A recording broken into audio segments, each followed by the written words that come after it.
All right. Welcome to the Watercraft Inspection Off-Season meeting. I'm Tina Fitzgerald, the Watercraft Inspection Program Supervisor for the Minnesota DNR. Welcome everyone here today. I see we have almost 50 people on the call already. That's excellent. I just wanted to review some of the goals of this meeting, orient you to teams, and then we'll get to the agenda. So the goals for this meeting are always to learn from one another's programs and to network with one another. As far as the expectations go, we want you to be an active listener and speak honestly, share information in a way that can help others be successful, be respectful and open to new ideas and new ways of doing things, and everyone participates and no one dominates. You can see the Teams toolbar is shown at the top right over here if you aren't familiar on those buttons there, and it will show up in different places depending on how you're joining the meeting here today. Just a friendly reminder to make sure you are muted if you are not speaking, and that same with your camera. If you're not sharing, you can keep your camera off, but it is always nice to see faces too. So we'll keep that in mind as we move forward. This is an open discussion, so feel free to unmute, use the chat, raise the hand, however you feel comfortable participating, chime on in. So I'm going to try something new today. It's called Menti, and it's an online participation kind of polling thing. So we're going to try it out here. So since everyone's online here today. So if you want to go to menti.com and then enter this code, the first question you will see is, how long have you been part of your organization's watercraft inspection program? So I'll give a minute for people to log on to that. And then I'll also put it in the chat.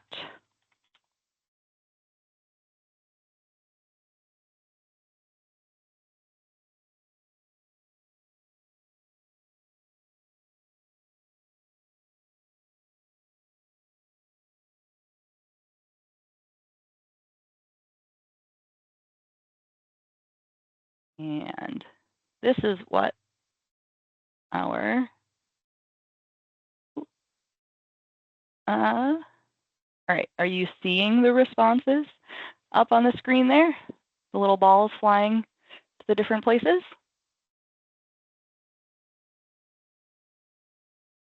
Yeah, Tina, I'm seeing them. Thanks, Tyler. That's great. So again, you can join. The joining information is at the top of the thing here. Ooh, looks like I can just put the link right there. Now you can just click that link to join. Fancy. Yeah, so I just wanted to get kind of an idea of the experience that people have on the call here today. Got 28 people participating. That is fabulous. So I'll leave this up here for just a minute, and we can always come back to it as well. So you're looking at, there's a handful of newer folks and also a handful of very experienced folks on the call today. So it's very nice to see. So I'll let that keep going, and I'll go back to my PowerPoint here, and hopefully don't make you too dizzy as I do that. All right, so we've got, here's our agenda today. We've got myself presenting at the very beginning about reviewing the 2024 program and planning for 25. Janine will cover our training requirements, and Nicole Angel will provide a bit about her research about improving inspection and effectiveness. We'll take a short break, and then we'll move into 4 different panels about recruiting and retaining staff, using data and local knowledge to inform inspection hours and locations, working with local law enforcement, safety, and then we'll wrap up for the day. So we've got a full agenda here this morning. And so we'll just jump right in. So I believe I have another question for you in the Menti. Oh, we'll pop this one up and then move on. So we've got, a lot of people that have only been doing this for their first year. So got a lot of good information to share for you today and a lot of review for those folks that have been doing it for quite some time. So, all right. So what words come to mind when you hear watercraft inspection? And this will generate a word cloud.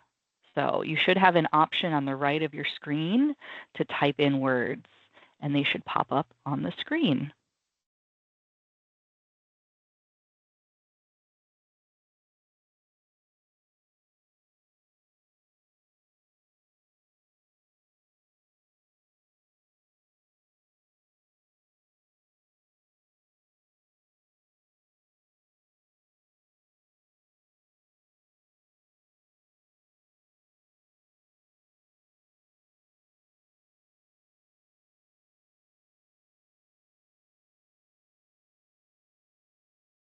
Fun to watch these things move around, and I'm really glad to see that education just keeps getting bigger and bigger here. So education, prevention, boats, aquatic invasive species, clean, drain, dry. Yes, and some challenging words as well, like frustration. So I get that too. All right. Oh, I will move on back to my PowerPoint here. So inspectors are the front lines of aquatic invasive species prevention, as we saw that word cloud building there. They're the right messenger. They're a trusted source of information, both because they're either DNR staff or local government staff. They're in the right place where boaters prefer to receive information. They're at the right time when boaters are entering or leaving a lake, and they're giving the right message. And those messages include that, we know that anglers are concerned and want to do the right thing. Boaters want help from inspectors and access to staff decontamination units. Boaters are willing to spend time to get a decontamination. Most boaters arrive in compliance with AIS laws, and most lakes are not infested, and spending a few extra minutes inspecting improves effectiveness. So on to our next question here, just for funsies. When did the Minnesota DNR Watercraft Inspection Program start?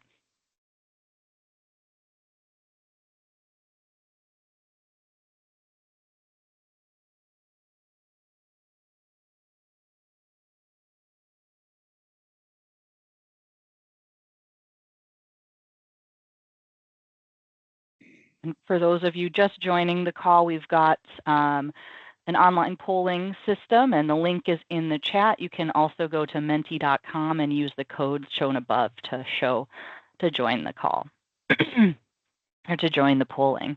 So yes, 1993 is when the Minnesota DNR first started their watercraft inspection program. Although some of you over here in 2011 are also correct, because that's when a lot of our newer legal authorities were given to the DNR. So two kind of correct answers there. All right. Back to our slides here.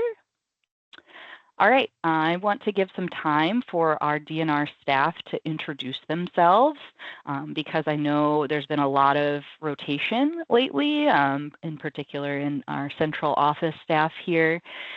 So wanted to make sure that everyone was aware and knew who to contact about particular things. So like I said, I'm Tina Fitzgerald. I'm the statewide coordinator. You can contact me about delegation agreements, authorizations, devices, survey data, kind of statewide operations of the program. And we also have our regional supervisors. You can see listed on the map here. So Mike, are you on? Do you want to introduce yourself real quick? Sure. Yeah, Mike Blinsky, Minnesota DNR. All over the Northwest region. I know most everybody in my region, but if you're new, feel free to reach out and work together.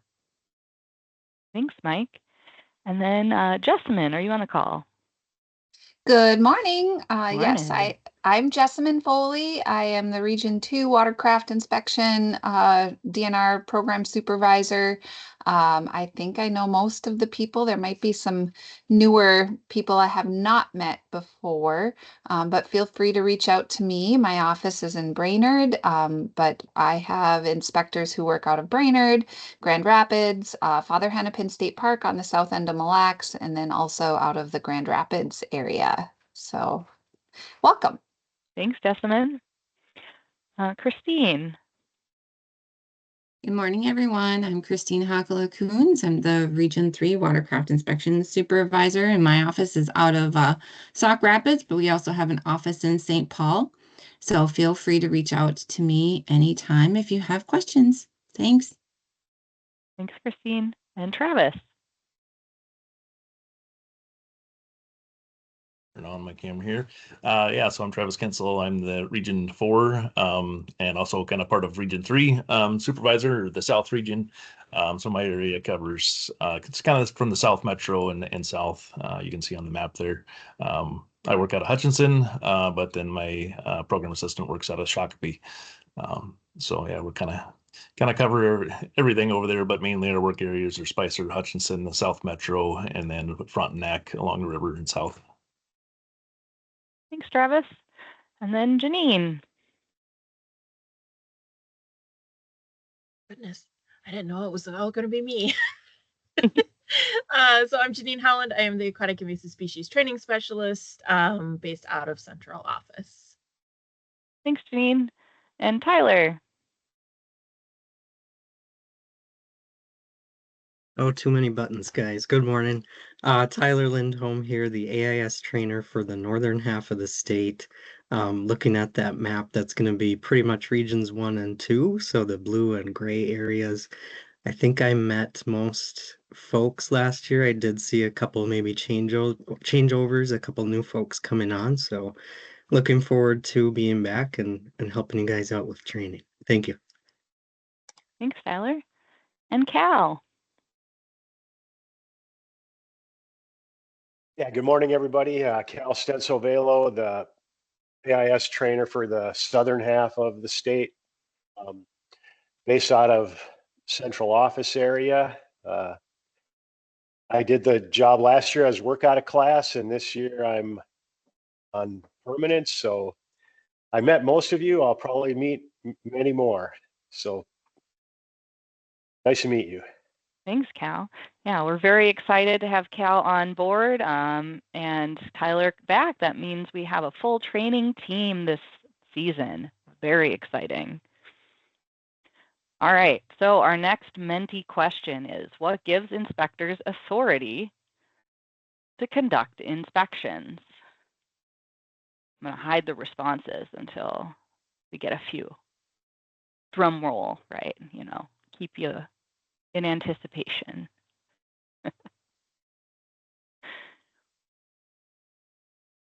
I'm glad to see a good number of you are able to access that as well. This is a new tool for me, so seems to be working good. All right. Good work, everyone. All of the above is correct.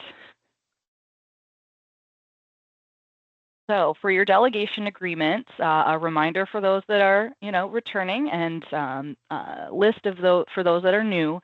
If you had a program in 2024, I'll need your end of season report. All of those programs have submitted, so congratulations and thank you for getting those in.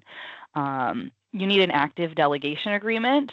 We've got 51 active agreements, 6 are pending and 2 are expired.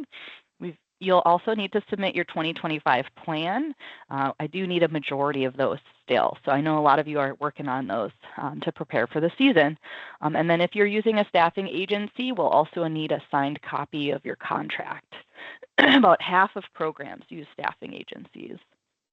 And just as a reminder, the delegation agreement comes from Minnesota Statute 84D 105, which allows the DNR to enter into, to give our authority to local and tribal governments specifically, and that partner organizations will receive training from the DNR. All this paperwork must be submitted before trainings can be requested. Any pilots approved must be approved by the DNR before implementation. So anything outside of the standard protocols in the manuals needs to be approved by DNR before they're implemented. Local enforcement should be your first point of contact. And after a staff person completes training, you must request authorization before they can begin work. So again, the local and tribal government must request authorization before staff begin working in the field because it is a delegation agreement requirement. It's the final permission you need to conduct inspections in Minnesota. It's important to know who works for you. Your organization is responsible for their actions. And it also impacts the years of experience for that specific inspector. So if you forget to authorize an inspector, they won't be authorized this year, and they'll have to start over as like a new inspector in the following year. And this is just an example of what that authorization letter looks like. And those authorization requests come directly to me, Tina Fitzgerald. So if you have any questions, feel free to reach out about that. This is our training and authorization process flowchart because we understand that it can be confusing. So we created this little flowchart to help people kind of walk through the process. As far as the, Janine will cover more of the training piece of this, but what I want to cover now is that once you receive a training notice and you see that an inspector has fully completed their training requirements, you must request authorization from me. And then I will send that letter, and then your inspector can begin working in the field. Again, it's just a really important process. Some people did miss that last year, so we want to make sure that's not missed this season. All right, so next question is, which of the options below is the correct way to name a device?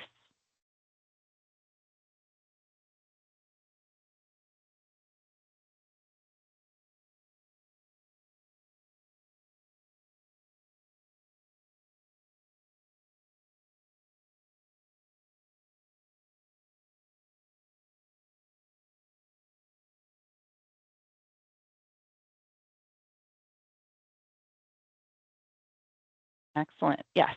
So number 2 here, the LGU and the 4-letter code for the county or organization and the number of devices. So good work on that one, everyone. So devices, I know a handful of you may have had challenges with devices in the past for a variety of reasons. We just want to avoid that loss of important data. The first step is put it on your calendars, make a sticky note, remind yourself to find all of your tablets right now, after this meeting, and delete the application completely from the device. So then when you get instructions near the end of this month, when the application is ready and the survey is ready, download it and download the survey. Follow the instructions in the handbook on naming and authenticating devices. Again, that how you name a device is important because it helps us organize the data and analyze the data and give you access to the data. So naming that device properly is really important. And then inspectors should arrive to in-person training with the current applications and survey ready to use on their device. You want to make sure your devices are supported by our software program. Again, the DNR contracts our survey out to a company called iSurvey or Harvest Your Data. And they say that Apple devices should be using version 9 and above, but they recommend no lower than version 15. And for Android, version 5, but recommend no lower than version 11. And that's just the recommendations are just because they can't test anything lower than those versions with their software. They can test software changes on the versions 15 and 11 and above. So we'll send this out in an email as well so that you have this information, but just know that older devices will not be supported by the software because of the Google and Apple Store security features. So it's not our application, it's Google and Apple that are requiring these changes. So make sure to you have the right devices and devices are supported. You want to check the data early and often for errors and inconsistencies and report device upload issues to the DNR right away. Again, those can come to me. Some example challenges we had were that unsupported old devices stopped uploading data or the survey stopped working. An inspector did not update the app at the beginning of the season, and they used the 2023 survey and lost hundreds of data points there. And one device had a date that was off by weeks, and so all of the inspections are off in the data now. And Amazon devices don't have access to the most current version of the application.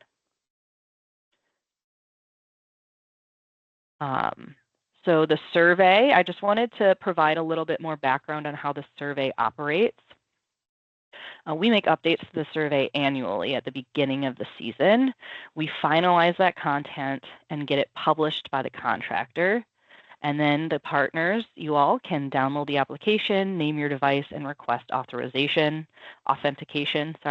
And then we push the survey out to those authenticated devices, and then those surveys are ready to use. Because the survey is like a one-time upload, it doesn't have live connectivity like we would kind of want. So for instance, if an inspector enters a case number and they want to enter the same case number every day, they have to re-enter it. There's no live device connection to say you're at the same access and to skip that piece of the thing. We also can't connect the like level 1 and level 2 surveys together. I know that's been a request in the past. And then something we heard a lot over the season too was we cannot connect the infested waters list to the device, because if we uploaded the infested waters list at the beginning of the season when we're doing all of this, it would be almost immediately out of date once a new lake is noted as infested. And we don't treat boats differently depending on which lake they come from. Those decontamination procedures are different depending on how long they've been in the water, but not which water they've been in, for instance. So unfortunately, we don't have that live connectivity that a lot of people would like, but that's just the software that we're working on with right now. I do need case numbers. So for instance, we can't add case numbers in the middle of the season because that survey is static. So I need those new case numbers by March 21st. So I'll send an email about that as well. As far as how the survey is uploaded for access to the data, the data is uploaded from a device, and it kind of does like a handshake with our contracted company's portal. So the data leaves the device and goes onto the online portal. I access the data manually and download it from the online portal. It's every few days, so it's not every day. And then we use a Python script to process the data, which takes about a half day. So the data is a day or two old every time it is uploaded into the FTP or web application site. We try to keep that as updated as possible, but you know, that doesn't always happen. So just so that you're aware on how kind of our system operates in the background, how the sausage gets made, so to speak. All right, we've got another Menti question. So what is the average size of a partner inspection program? So how many staff people does an average inspection program have? And you should be able to just guess a number here.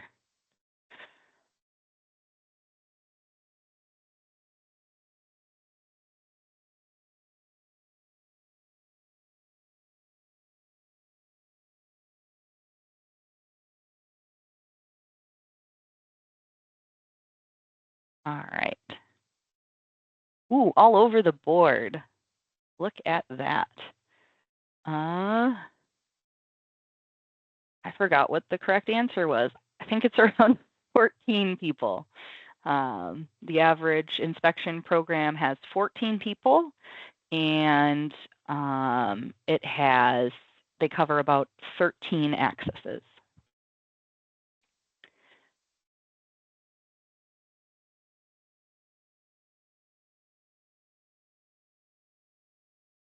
All right, so for those that didn't know, there are 59 local and tribal governments that have delegation agreements with the DNR to conduct watercraft inspections.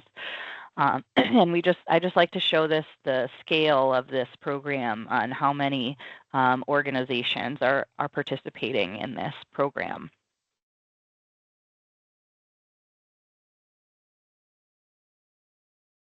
As far as program numbers go, the average staff size, again, is under 10, under 5,000 hours, and under 5 accesses.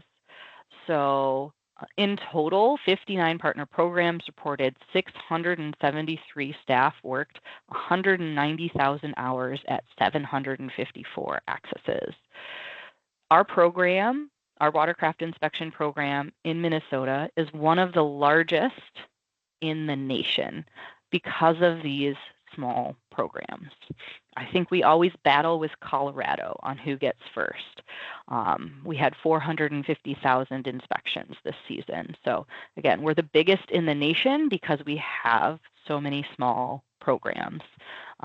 So I just think that's really unique, and the ability for us to leverage local programs to get this work done is really incredible. And you can see that some people have over 100 staff, that's Three Rivers Park District, and some people have 1 staff person. Some people cover 100 accesses, like Spencer on Ottertail, and others cover just 1 access. So it's quite a spectrum of programs. All right, here's another fun one. Did you log into the data editing web application last season?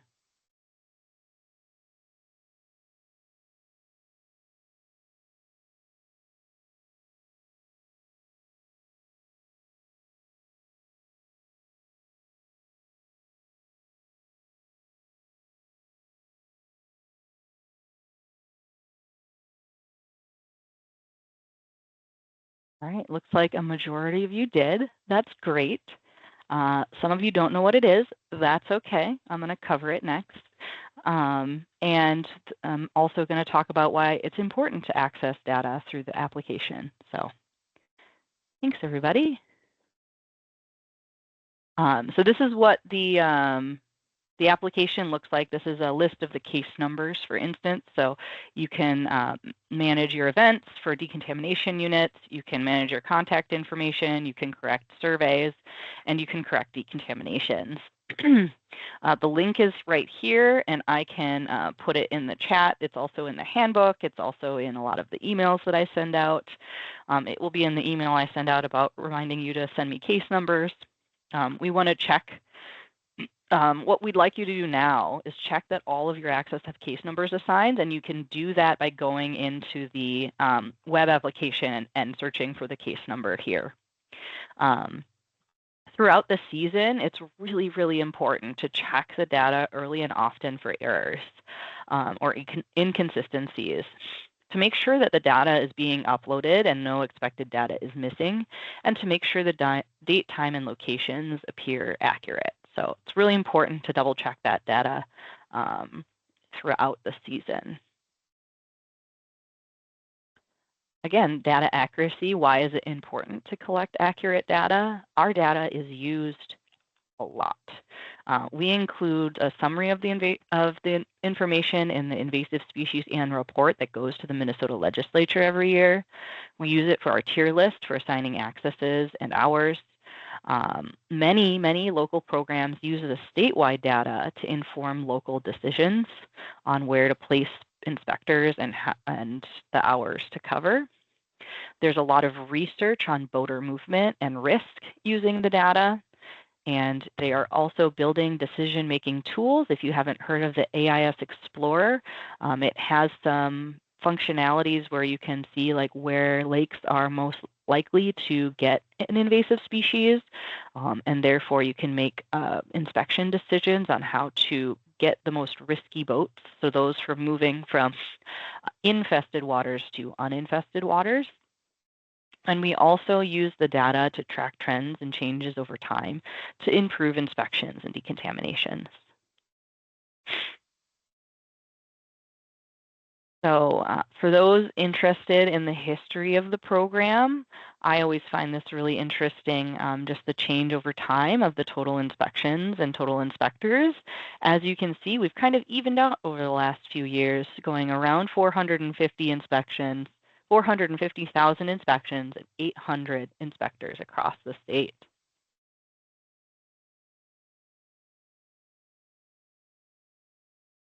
Here's some data, and again, I sent this in a attachment. I can send it again after the meeting. But these are the DNR and partner inspections, exiting and entering. It's not surprising. We always get more entering than exiting, most likely because we're there in the middle of the day when people are getting on the water, but not really there when people are getting off the water later in the day.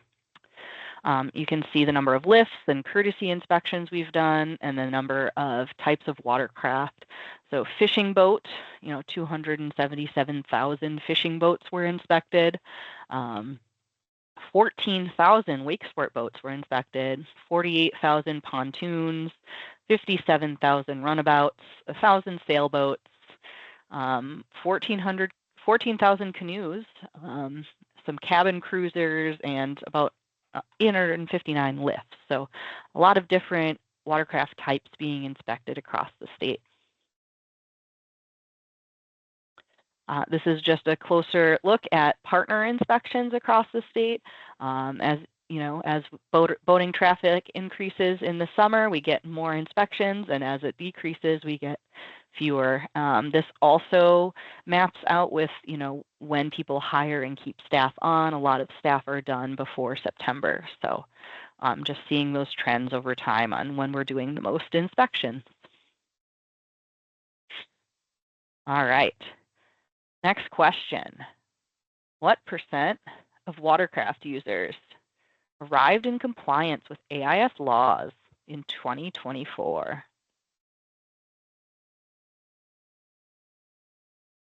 And while people are answering, I do see some good discussions in the chat about different devices that people use. So take a look there. All right, let's see. We've got, 98% of watercraft users arrived in compliance with AIS laws in 2024. That compliance rate is phenomenal. Of course, we want to get it to 100%, but overall for compliance rate for a variety of things, that's very, very high. So watercraft users are doing a really good job about arriving in compliance with AIS laws when inspectors are present.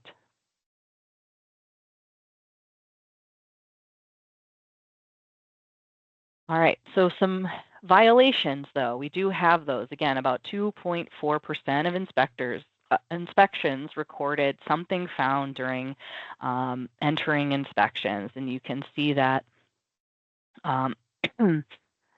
items found during the incoming inspections were primarily plants and water, with a little bit of mud and zebra mussels mixed in there as well. Some people even found some spiny water flea. So, but overall, 97% drain compliance rate, 98% of entering watercraft followed all Minnesota laws. Zebra mussels were found on 163 incoming watercraft.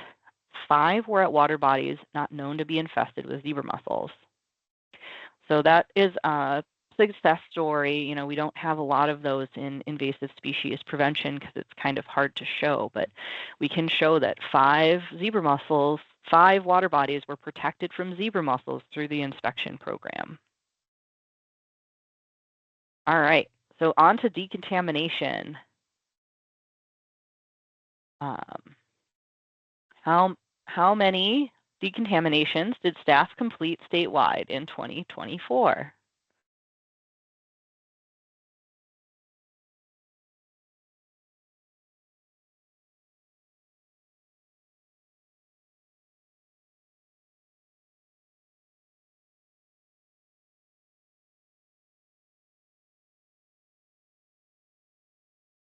Fun to see these numbers come in.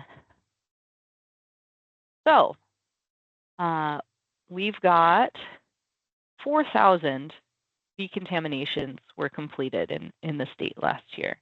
So a little higher than some people are guessing. But we want to increase that, right? So statewide decontaminations, these are the numbers. We had 1,700 exiting, partial decontaminations, 842 full decontaminations, some entering decontaminations as well, and 950 people sought out a courtesy decontamination this year, which is fabulous. So they are, and here you can see some trends over time. You can, this year, local organizations had 49 units. DNR operates 26 for a total of 75 units across the state. Local programs completed 2,300 decontaminations. DNR completed 1,700 for a total of 4,000. You can see partial and courtesy decontaminations here. So sometimes people just get part of a decontamination, and you can see it by the steps completed here. Most of the decontaminations that are partial and courtesy are in the external decontamination. And then also the engine, internal, and equipment. And just a few ballast tanks there. What I would like to use the data for, and what I mentioned earlier is what we use the data for to improve our program. I did some, I guess, back of the napkin calculations here. For wake sport boats, which could be legally required if there's water that cannot be drained, there were 2,700 entering and 1,200 exiting wake sport boats that could have been decontaminated. There were about 80, 90 zebra mussels that could have been decontaminated. There's some protocol required decontaminations. They were out of the water for less than 24 hours. And 6,000 of those could be done. And in the water for more than 24 hours, we've got 3,000. So a unit was present during 20% of all inspections across the state. We did 4,000 decontaminations, but the number of risky boats up above was much higher. So there's opportunity there to do more decontaminations based on protocols alone. So to increase decontaminations, we have some thoughts here.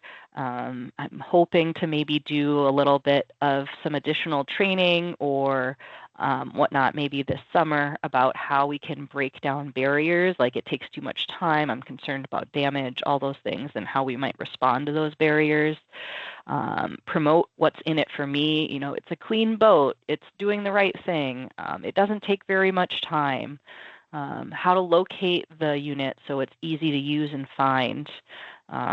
And set reasonable expectations about how long it will take and what it means and what your training is.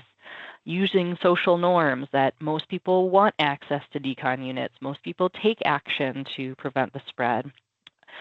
setting goals, so using the data to inform your inspectors. Say, oh, okay, we did 100 decontaminations last month. Let's try for 120 this month, kind of deal. And you can ask for commitments. So asking people if they would consider doing decontamination when, next time they're out. So just some tips for that. And then I think that's all I've got. So I might pop us back to our agenda.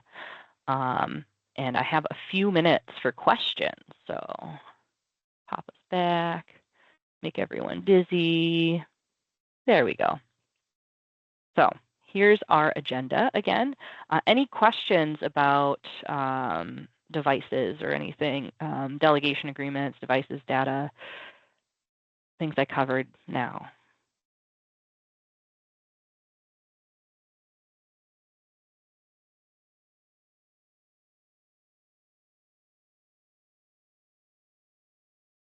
Yeah, Drew.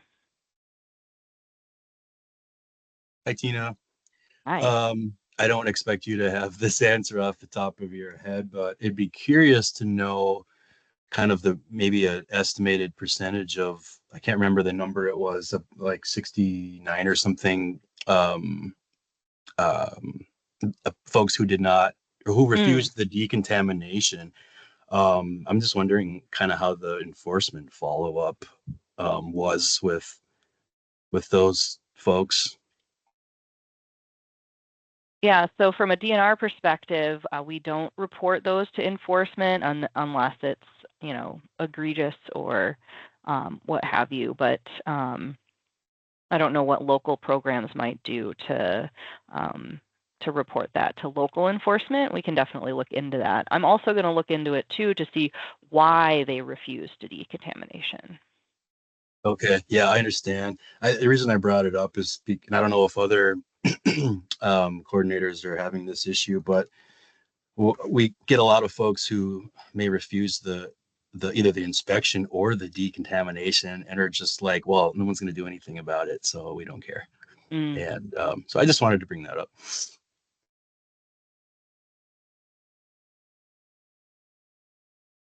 Thanks, Drew. Spencer. Thank you. Oh, sure. I'll go quick. This is just a statistic for everyone. It takes a village to make these programs work. I think in 2023, 90% of the watercraft inspection was done by LGUs. This year, it's like 87%. The DNR is wonderful. We have a great partnership. But there's what did it say? Only not even 100 DNR people and 700 LGU staff. That it's a big lift. It's a partnership. Mike and his guys and Jessamine can't do it alone. We all need to work together. That's all I have. Thanks. Thanks, Spencer. Very much agree. Oh, I forgot. I do have one more Menti question. So feel free to fill that out as we're having a little discussion here. So Tyler, go ahead. Hey, Tina, there was a question in the chat back to Drew's comment, and it was wondering if we follow up on legally required decons that were refused. And I believe we do, if you want to just clarify. Yeah, I can. I believe, like, if it's zebra mussels, definitely we follow up with those.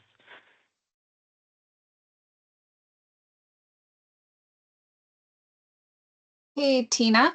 Mm-hmm. So if you have a legally refused decontamination, it should be reported the same way as a zebra mussel violation by the inspector, correct?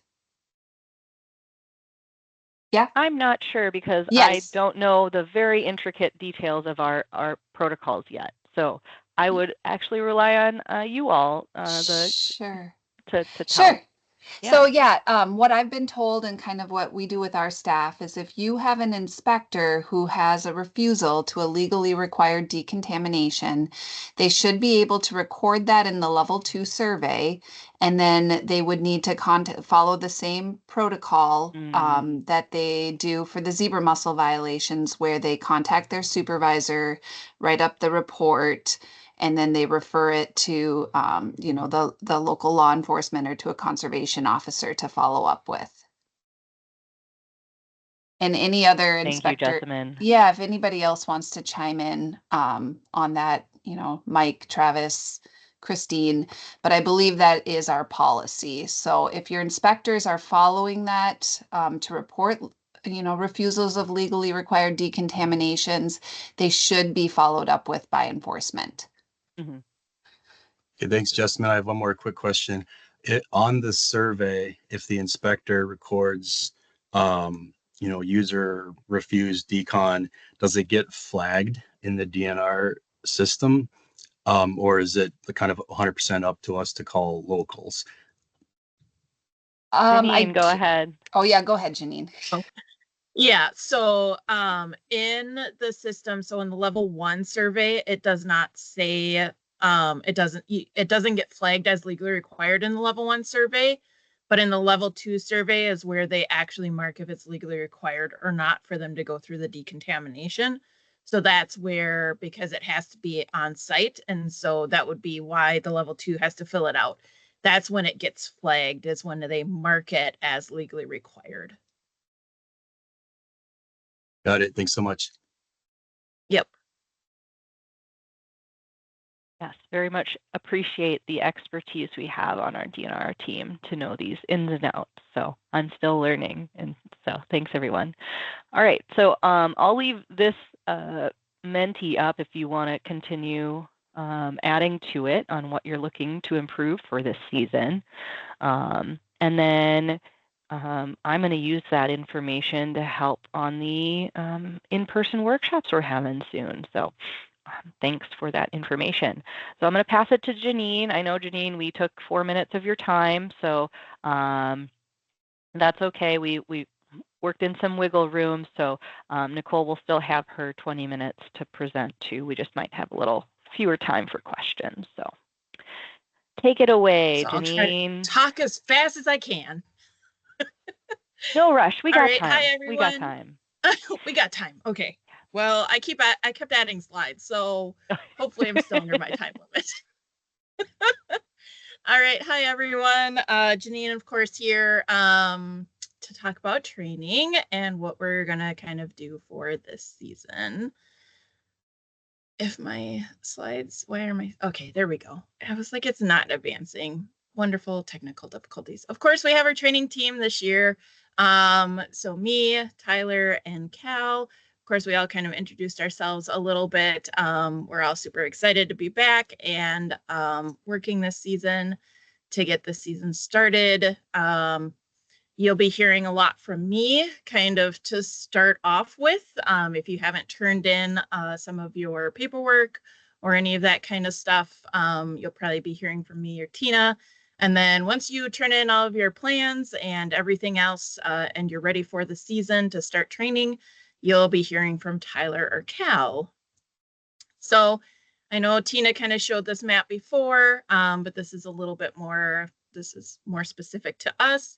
So if you're the light blue, you're kind of in the Tyler region, and then Cal is kind of in that yellowish color in the bottom.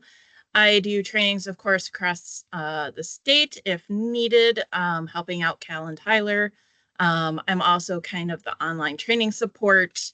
And then as we go through our processes, you'll see that you'll request registration for in-person trainings from me. So I just want to recap a little bit of what we did last year. So 763 level 1 inspectors were trained. So 439 of them were trained by fishing opener. 73 were trained by Memorial Day additionally. And 151 were trained after Memorial Day. So kind of June, July, August, even into September, we had a couple of people. And then we had an additional of those inspectors, 197 of those were authorized as level 2s. We also added 2 more federal partners last year, Grand Portage National Monument and St. Croix River National Scenic Way also added some decontamination units this year. So we trained additional 15 inspectors through them. and decon operators through National Park Service. Voyagers has been kind of a continuing partner for the past couple of years. So those are our three national partners that we work with, or federal partners that we work with the past couple of years at least. So I just want to show you kind of where all of our trainings happened throughout 2024. I know I'm missing a couple of them, but so here's by fishing opener. Here's all of kind of the locations that we had training. Here is by Memorial Day, by the 4th of July, and then kind of the rest of the season, kind of a little smattering throughout. So in total, between the three of us, we did 62 level 1 in-person trainings and 29 level 2 trainings. So moving to 2025, what are we going to do this year? So I just want to talk about the importance of an online training and in-person training. So online training is for level 1. It's about 3.5 to 4 hours long, depending on how many times they have to take the exam. If they get stuck a little bit, hopefully this year we won't have a lot of those issues. But so that's kind of the time frame limit for online training. It's 10 different modules and there's one exam. Level 2 is about 3 hours long. There's 8 modules and there's 2 different exams. The first exam for level 2 is kind of just talking about the protocols and the procedures. And the second one is kind of a scenario exam. So they kind of click on the different requirements for each of the different scenarios. Online training can be taken, the staff can take it in small segments. That's why we have 10 of these different modules or 8 of these different modules, is just to really break up the training a little bit. People can take it in short segments if they want to. They can stop in the middle of one of the trainings and the system actually tracks it. So they can, when they log back in, they can restart the training where they left off. So there's not a lot. They can go back and look at things. They can rewatch the modules if they want to. There's a lot of different things that they can look at as they're going through training. Most of the modules are about 15 minutes long. There's a couple of them that are 30, 35 minutes. But that's why I say they can kind of stop in the middle of it if they want to. But those 15 minutes, if they're in school or something like that, they have 15 minutes, they can just jump on. They can watch, training for a short period of time. We highly encourage that this is taken on a computer just because it's a lot of information. But we also understand that laptops are starting to go out the window a little bit. So tablets and cell phones, they can be used. We just highly encourage that it doesn't be taken on there.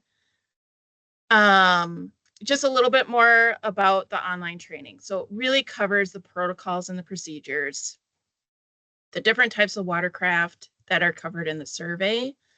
Of course, goes through some AIS identification, the laws and authorities of inspectors, some survey overview, walks them through some of the survey scenarios, working with law enforcement and members of the public, some conflict resolution, the decontamination, gives them the basics and all that kind of stuff to operate, and then just some decontamination scenarios. So that's really what's covered in the online training. It's the bulk of the training. That's why when I'll go through the training requirements, that's why those 3rd and 4th year inspectors can just take the online training. You can request authorization, and then they can work out in the field, right? Because this is giving them the laws and the authorities that it's walking through the protocols and the procedures, right? So this is why we require the online training, no matter what level inspector they are, how many years of experience they have. This is what is required, just because it's the bulk of the learning. Whereas in-person training really builds off of what they learned in the online training. So kind of, we hand them physical samples of AIS so they can kind of look at those. It's 3 hours each for level 1 and level 2. So, it's 6 more hours of in-person training if they're going to be fully authorized through level 2. But it really gives them the hands-on experience on inspection techniques, how to handle those zebra mussel violations, the survey scenarios, some more conflict resolution. We walk through the decontamination unit and how to operate it. We give them hands-on techniques for decontamination, and they also actually get, their feet wet, as we say, during that kind of training in kind of a controlled scenario so that they feel more comfortable operating the decontamination before they get out into the field where things can get kind of busy, kind of hectic, right? It's in a controlled setting and we can provide them with kind of that one-on-one support. So for this year, our training requirements will be the same for level 1 and level 2. So you can see that second year inspector level is where we will be adding the training requirements for level 2 inspectors. This is because of Nicole's presentation that you'll actually be hearing a little bit more about here in a second. We're really seeing that protocols and procedures are really not being followed as well. So we just kind of want to bring people in. They can be very technical, right? Those decontaminations. So we just want to be able to see if people have questions, get some feedback. The survey isn't always provide us with the best feedback. So we don't know what kind of questions they're having out in the field. So we just kind of want to get some of that feedback back from them. And it also just provides, like, if they have questions or they don't understand, like, why did this not work? We can hopefully help them work through those scenarios. We try to share as much information through online resources, but we know that sometimes that information doesn't always get to inspectors. We try to talk about it during in-person training that, there's all kinds of resources, additional resources on the training website. But sometimes inspectors just they forget about it. They don't look at it. So it's also just kind of reminding them of that. And adding that second year is also going to match our level 1 and level 2 training requirements. So hopefully that'll remove some of this confusion of, oh, it's a level 2 or it's a level 1. I don't know what they need. So this is kind of where it'll just make it easier for everyone to understand kind of the training requirements between level 1 and level 2. They're going to be the exact same. If you are wondering what staff might need, we do have a bunch of Excel documents that we can send out with the training requirements that your staff would be required to take this year if they were to come back. So you can kind of just glance at that and say, oh, John Smith is coming back and he's technically going to be a 5th-year inspector. Okay, this is what he's going to need for this year. So if you need that, you can reach out to any one of us or the 3 of us, Tyler, Cal, or me. And we can send that out to you. And you might be hearing from when we're setting up your in-person trainings, Cal and Tyler might also be sending out that information as well. So if you're curious and you want that beforehand, please just reach out to us. So a little bit about the training process, right? So this is what can be really kind of confusing. So as inspectors go through training, so I'll kind of, I don't know, my cursor is going to actually work up here. All right, so we'll send the training notice to you that says that this person has completed online training. You'll be able to review that document. If they are 2nd or 5th year, that's when you can also ask for temporary authorization of those inspectors. Otherwise, this is when you can kind of sign them up for in-person training. We'll register them. We'll add their name to our rosters. We're going to verify that they have the device, that their device name is in our harvest our data set of devices, and we'll make sure that the survey is assigned to them. So if they need level 2, we'll make sure that they have level 2. The survey itself assigned to them, just to make sure that we're kind of having all of those boxes ready for them when they come to in-person training. I'll also attach a document that kind of gives them some information about how to prep for in-person training. We've had some inspectors in the past that have come to level 2 training, not really properly dressed. We're doing high heat and high temperature, pressure, all that kind of stuff. We want people to be safe. So this is just kind of providing them with a little bit more information, just kind of talk about the process and why they're attending this, and then just kind of give them so that hopefully they're prepared for in-person training. Hopefully when you receive that information, because I'll send you an email saying that they're confirmed for that training and they're registered, I'll send you that email. Hopefully you can send that along to the inspectors so that they have that information, right? We'll do the in-person training, then you'll also receive a notification saying that they've passed all of their training components, right? This is where we're kind of back over, we're now kind of this 3rd, 4th, 6th year kind of thing. So we're kind of in here where they complete the training. You'll review this, make sure that there's no other names, especially if you're working with a contractor. Make sure that there's no other names that need to be authorized. Then you kind of work through the authorization process by requesting that from Tina. I know I'm kind of going through this kind of fast. This will be in all of our communications. Hopefully you'll keep seeing this. So hopefully this will walk you through what you need to do. I do have a quick note about last year. 60% of the inspectors who were listed on authorization letters at the end of the season last year could have been authorized by the time, like when you guys submit your season plans. 60% of them could have been authorized by the time you were saying that you were going to start, but only 30% of them technically were authorized by your start date. So this is really important that you make sure that your staff are authorized and out in the field, because this is what gives them that legal authority to work out in the field. So this is kind of our new training notification. I was just kind of wanted to throw this in here so you guys can kind of see it a little bit. We put a lot of instructions up front, so hopefully you'll be able to understand this a little bit better. But if they are at that top box where it's nice and green, it says completed training, those are the people who are going to be able to be fully authorized. They've completed all training requirements. And then there's, kind of those additional ones down below that, can have temporary authorization, or they need to be fully out, have to complete all training requirements before they can be authorized. Okay.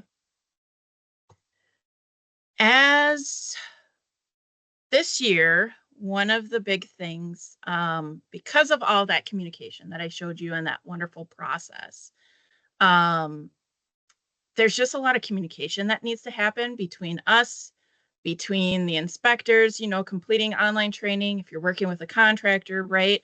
There's just a lot of communication that needs to happen. We had an issue the past couple of years that people really haven't completed online training before they've attended in person. Last year, we had about 60 inspectors between level 1 and level 2 that did not complete online before coming to in person. It's very hard for us training staff when we are in the peak of training 763 inspectors to make sure that everybody's completed those training requirements before coming to in person. So we are going to establish a new process this year where they must complete online training 3 business days before coming to in person. This allows for that communication back and forth between us, between you as the local government unit, and possibly that contractor as well, because we know about 50% of you have contractors that you work with. So I'll show you a calendar here in just a second that will kind of walk you through like when they need to complete online training by, and just kind of communication that needs to happen between us. Online training records are pulled Monday through Friday at 10 a.m. So at 10 a.m. every single day, they are pulled on Monday through Friday. Online training notifications are sent out the day that the training records are pulled, so there's no delay. So if they completed it on or before 10 a.m. of that day, like let's say on Monday, you will receive notification that they had completed that training, or from the weekend kind of thing. We send that online training notification out to you.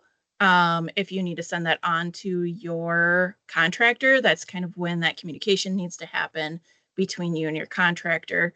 We only communicate with you. So just make sure that just trying to remind you that our communications, because of the delegation agreement, our communications go through you, and then you have to talk to the contractor itself. Upon completion of in-person training, we will also send out a new notification. So that's where people's names will start kind of rotate through that training notification that you get. And that'll be sent within 1 business day. So in my little calendar that I'll be showing here in a second. And then the last step, of course, is requesting authorization for those inspectors listed on the notification.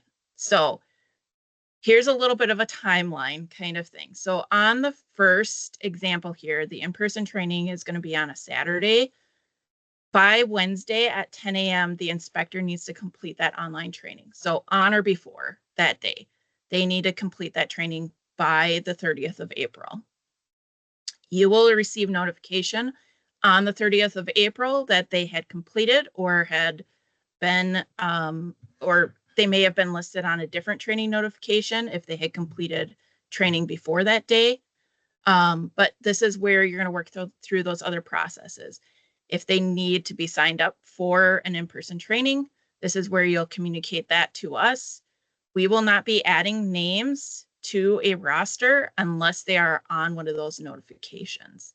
So there are no people, no inspectors, no staff attending an in-person training unless they are listed on that training notification. So it kind of gives us a couple of days to process this. Hopefully by noon on the day before the in-person training is going to happen. So on that Friday, hopefully everybody will be listed on there. That's kind of when we're going to kind of close the registration for that training. Just so that Tyler and Cal can get their rosters ready to go. They can be prepped. They know how many people are actually attending the training, all that kind of stuff. So then the in-person training happens, and you can see that you might receive notification either on that Saturday, or it might be by that Monday is when you should be receiving it by, for that final training notification. It might be, as I said, it might be the same day, depends on the travel time that they have and how much time, how much office time they have left for that day, to be able to get that notification sent out to the LGUs. So you can kind of see some of the other examples. So like for Wednesday training, they would need to have online training completed by Friday, just so that we can process everything.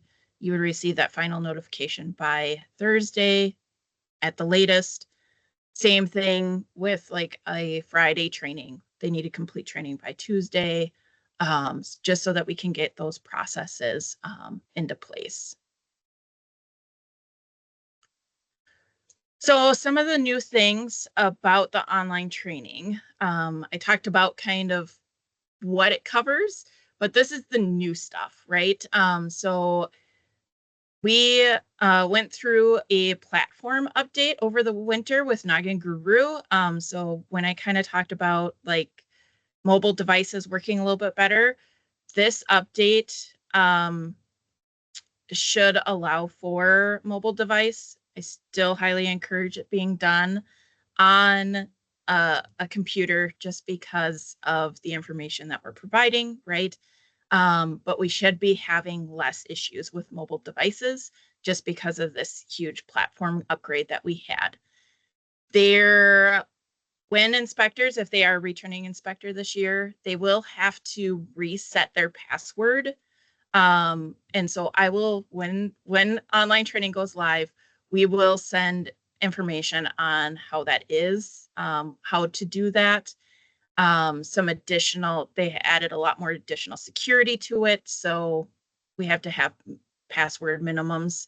So capital letter, lowercase letter, has to be 8 digits long, all of those fun things that we love, right?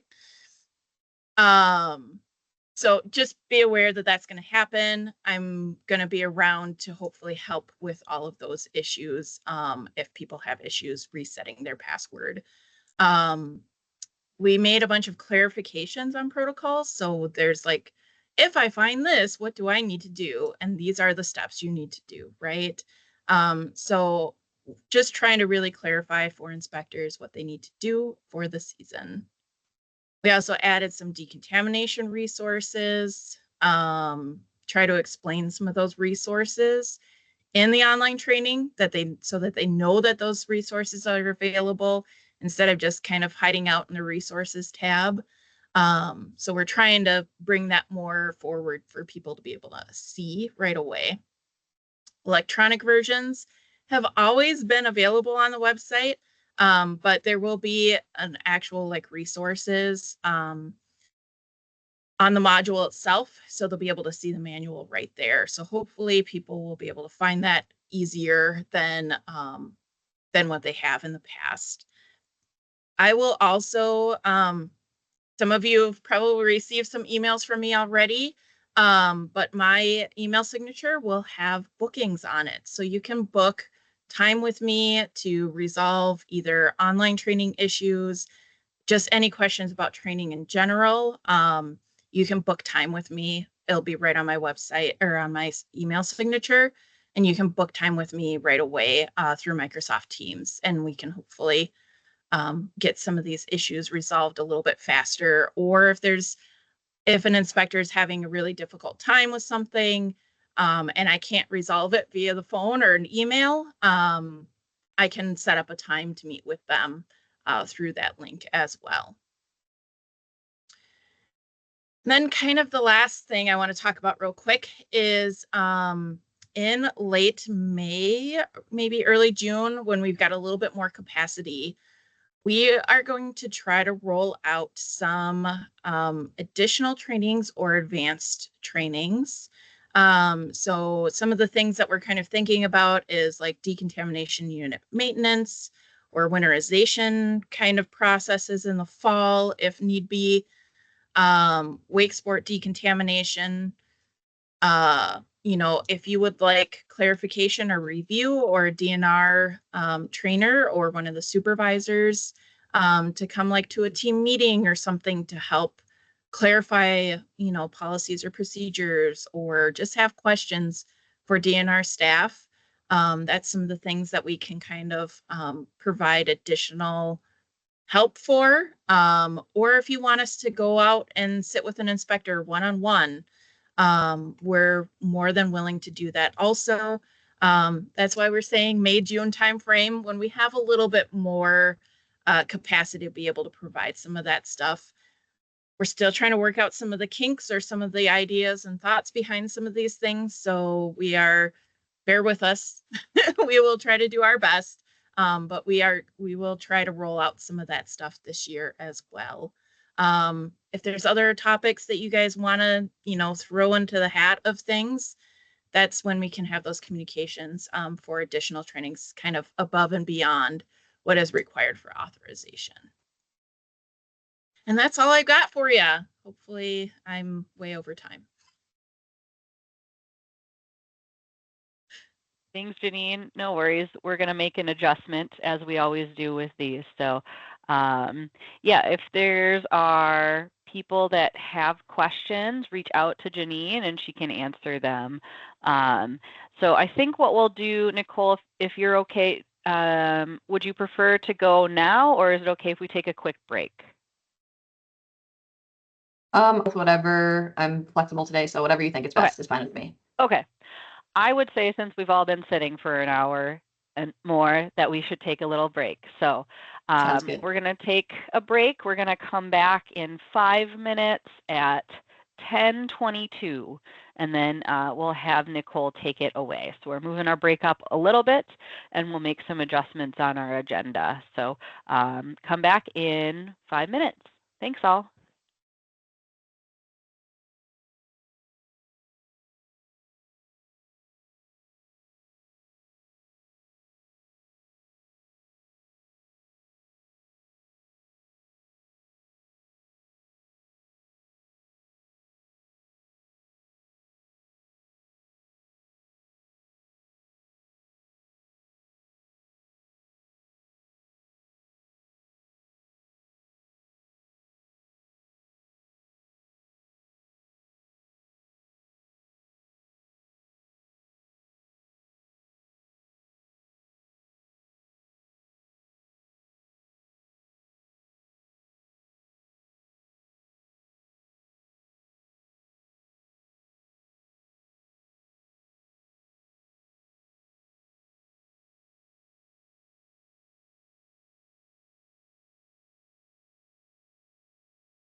All right. I know that was a really short break, but we've got a lot to cover still this morning. So as people get settled back in, Nicole, if you want to start, if you're ready and want to start sharing your screen. And I've updated our agenda too, so we should be good to keep going. So you've got about 25 minutes until about 10:50. Awesome. Sounds good. You can see my screen? Yep. Okay. Awesome. All right. So hi, everyone. It's nice to see some familiar faces on the line. Today, I'm going to be talking to you about what I learned through my master's research about the successes and challenges to preventing the spread of AIS. So I first wanted to just give a little background about me. So I am Nicole Angel, like I said. I work for the Great Lakes Commission as a program specialist where I work on various aquatic invasive species efforts and programs. Prior to that, I was at the University of Minnesota Twin Cities campus in the Water Resources Science program, doing my master's research. And then prior to that, I was in upstate New York where I grew up. I got my bachelor's of science at a small environmental science school there. And then prior to that, I'm a lifelong angler and lover of freshwater ecosystems. I always like to preface with that because, that's why I'm here. That's why I'm in this. That's why we're all in this. But today, I'm really just going to be focusing on my master's research. And the big question that I was aiming to answer with that research was, how effective are the common preventions that we're employing across the landscape? And those were boater education, watercraft inspection, and hot water decontamination. So in order to determine how effective those prevention methods were, we decided to host experimental boat inspections where we traveled to boat launches across the state of Minnesota, and we had a fishing boat that we purposely planted invasive species on. And we asked participants, or we asked boaters and inspectors at the launches to go through and inspect the boat just as if it were their own boat or any boat at the launch that day. So I'm just going to quickly run through some of the methods for this work. So this is how we actually spiked the boat. So we put plants in 6 locations, zebra mussels in 2, spiny water flea in another, and residual water in the last. So this is kind of a visual depiction, and here's a more lifelike picture of what you would have saw if you were a participant doing these experimental boat inspections. And all of these were standardized for all participants. So when we were actually at the launch and recruiting participants, we read them a standardized script and scenario to give them an idea that the boat had been in an infested water for 2 days, and they should do what they would normally do in that situation. And then during the inspection process, which you can see pictured here on the screen, we had 2 evaluators observing the inspection process, recording one, what they removed of what we had spiked on the boat, and the other recording where else they were looking and touching, even if we didn't place something there. So, that was the process for evaluating their physical inspection process of the boat. However, when it came to the hot water decontaminations, we needed to figure out some other methodologies for determining the effectiveness of decontamination. And we decided to use a thermal imager camera to record the decontaminations that took place. And we used the UMPS protocol, which is what the state of Minnesota follows, which is a 60-degree spray for 10 seconds. That's what's needed to kill adult zebra mussels. And then we divided the boat out into sections and recorded, if they reached a sufficient temperature and duration of water being sprayed on each section of the boat to then quantify decontamination as a whole to see, how effective is this method of prevention. So those were kind of the results for the physical inspection part of things. After the inspection happened, we also administered a post-inspection questionnaire to all participants to kind of understand, how their background education might impact their ability to inspect and remove invasive species from their boat.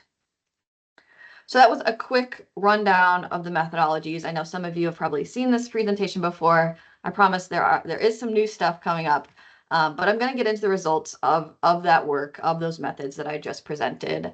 So we collected data from 144 participants across the state at 57 different boat launches, and we divided those boat launches out into the metro area and the outstate areas to make regional comparisons with that data later on. So what did we find with this research?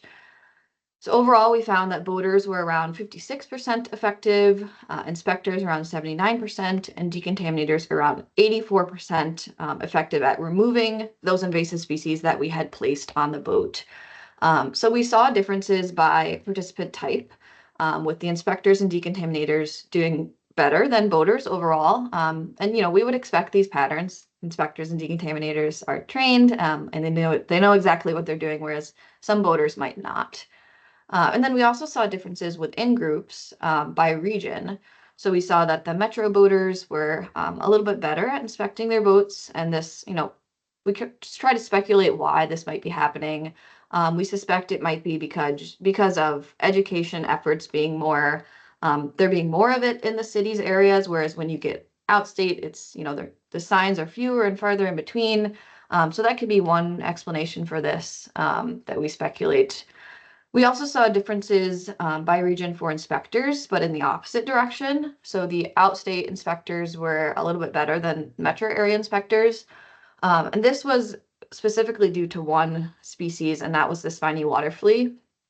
So those outstate inspectors were, we noticed that they were looking for in spots where spiny water flea might be.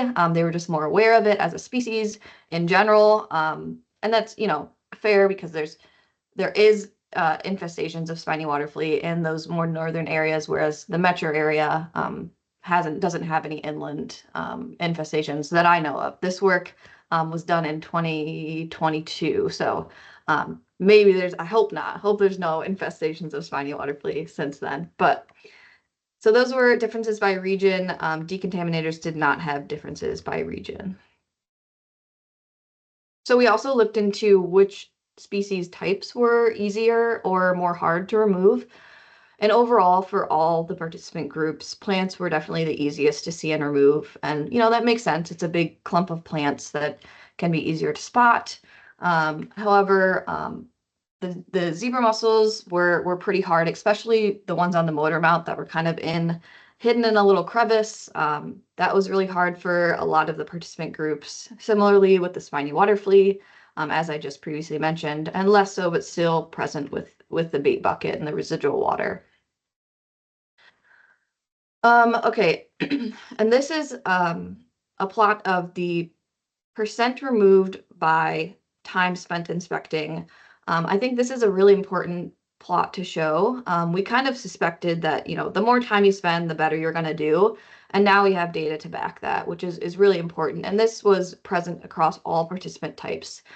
So this is really important to just hone in on that. Just take another look around the boat, spend one more minute inspecting, and you can really increase your removal effectiveness. And then finally, I know that this is a lot on the screen here, but I wanted to point this out just because I think this will be important to you all. So I mentioned earlier that we recorded where folks were looking and touching on the boat, even if we hadn't placed something there. So these are the results from that for the inspectors. So I'm going to highlight the areas that were most overlooked by inspectors. And those were the transducer, lights and wirings, and the compartments. And these are areas where plants are likely to get stuck, especially those lights and wirings under the wheel well, where it's kind of hard to see and reach.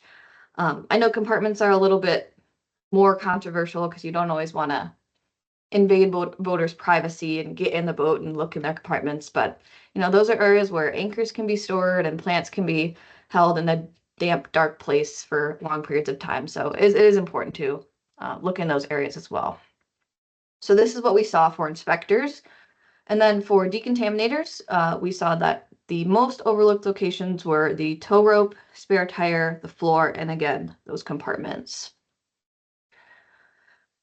And then this is where I'm going to get into the results from the thermal imagery data that we collected. And in a minute, I'm going to show you sort of a heat map of a boat, but I wanted to orient you to the color scheme that we're going to be working with. So the deeper or darker colors represent a low effectiveness, and the brighter, lighter colors represent a more effective decon.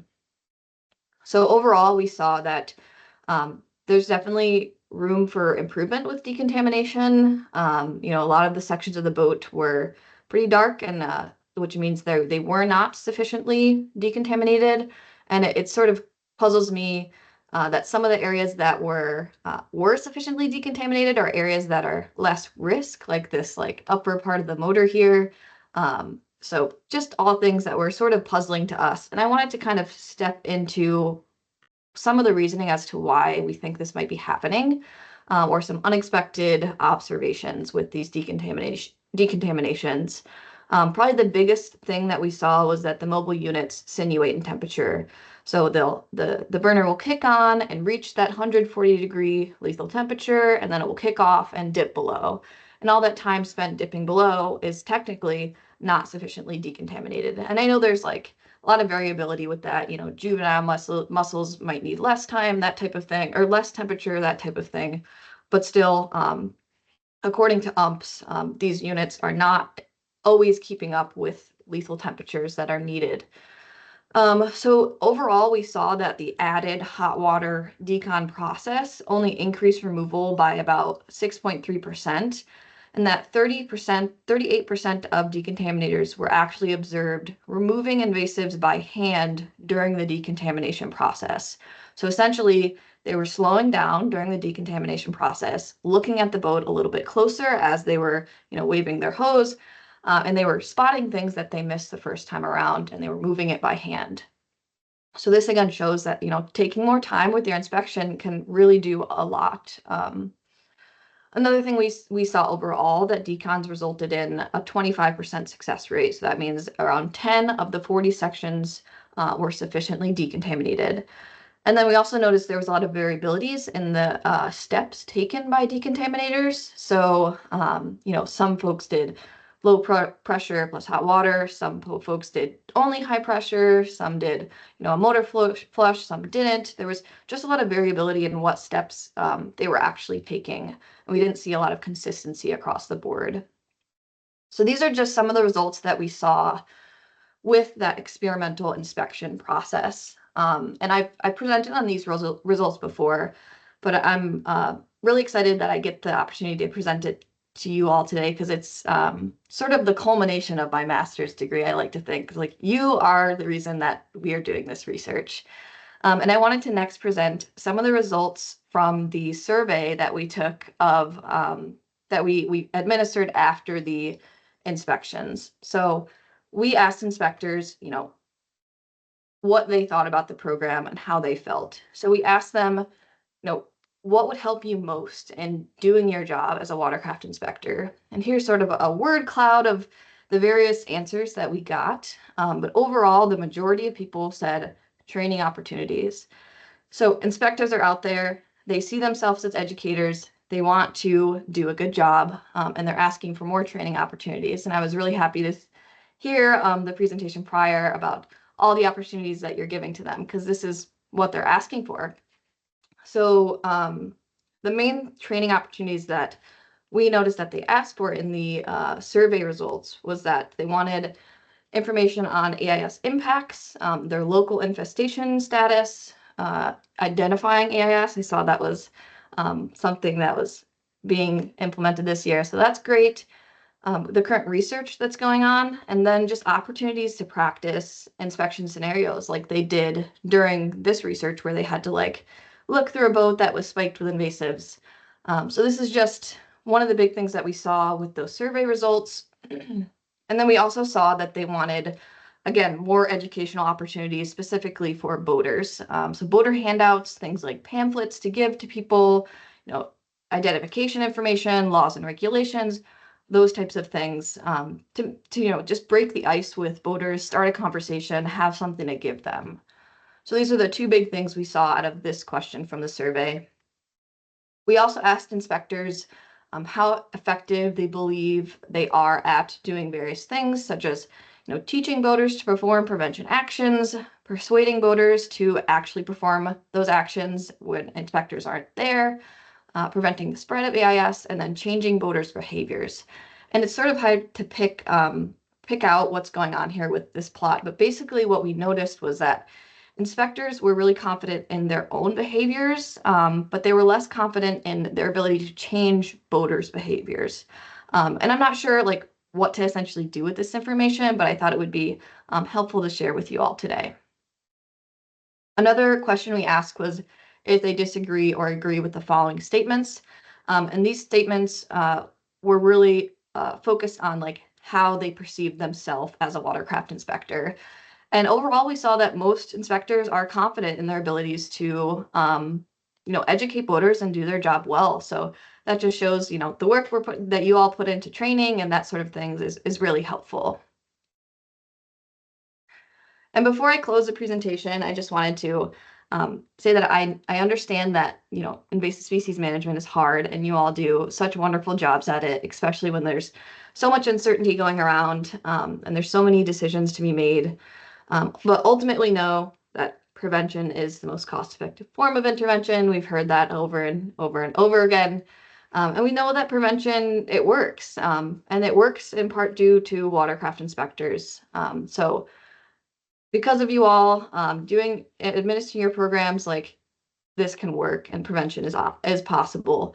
And I wanted to point out some of the survey results that we got from the boaters that we were that completed the inspection process. So we asked voters how often they receive information from the following AIS sources. And the top ones were watercraft access point signs and watercraft inspectors. So this just, again, reinforces that they are getting their information from inspectors when they're physically at the launch. So that's where we should focus and continue putting effort. So that's really important moving forward. And then also, we asked them how much they trust different sources of AIS information. And the Minnesota DNR and local governments was high up on that list. So also promising, they trust you all and they want your information. And, it's becoming more of a social norm to follow these prevention steps, which is great. And then, like Tina mentioned earlier, I wanted to just if you haven't heard about the AIS Explorer, I'm just going to give you a quick acquaintance with it. But basically, it's a new web-based program planning tool. Essentially, you can make hypothetical prevention scenarios via the web, and it's specifically designed for Minnesota right now. So you can go in and choose whichever lakes in Minnesota you want to implement preventions at. You can define how much effort of a prevention you want to put at each lake, how effective it's going to be, how much you think it costs you, and there are default effectiveness and costs already put in there. So if you don't know those, there is science-backed estimates for that. And essentially, after you create this hypothetical scenario, the AIS Explorer will spit out a summary of, how much this entire plan is going to cost you and what the reduction in risk is going to be. So you can essentially kind of play around with this tool to understand, what's going to get you the best bang for your buck, what can align with your budget, but also meet your prevention goals. So that's the AIS Explorer. And I just wanted to give a few key takeaways from this presentation because I know it was a lot. This was 2-3 years of my master's work all put into one thing. So just wanted to give some key takeaways that, what's going well, boaters trust and are actively receiving information from inspectors at boat launches.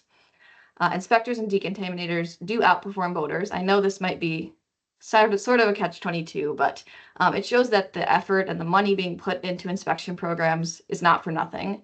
And then inspectors are pretty confident in their skills to, educate boaters and do their job well. And they are seeking more information to increase their skills as well. So just some good things going on. And then some areas for improvement. Practical decontamination protocols and equipment are needed. The units that are being used could use some improvements. We did notice that the stationary hot water boiler systems did not sinuate in temperature, so that's something to be noted.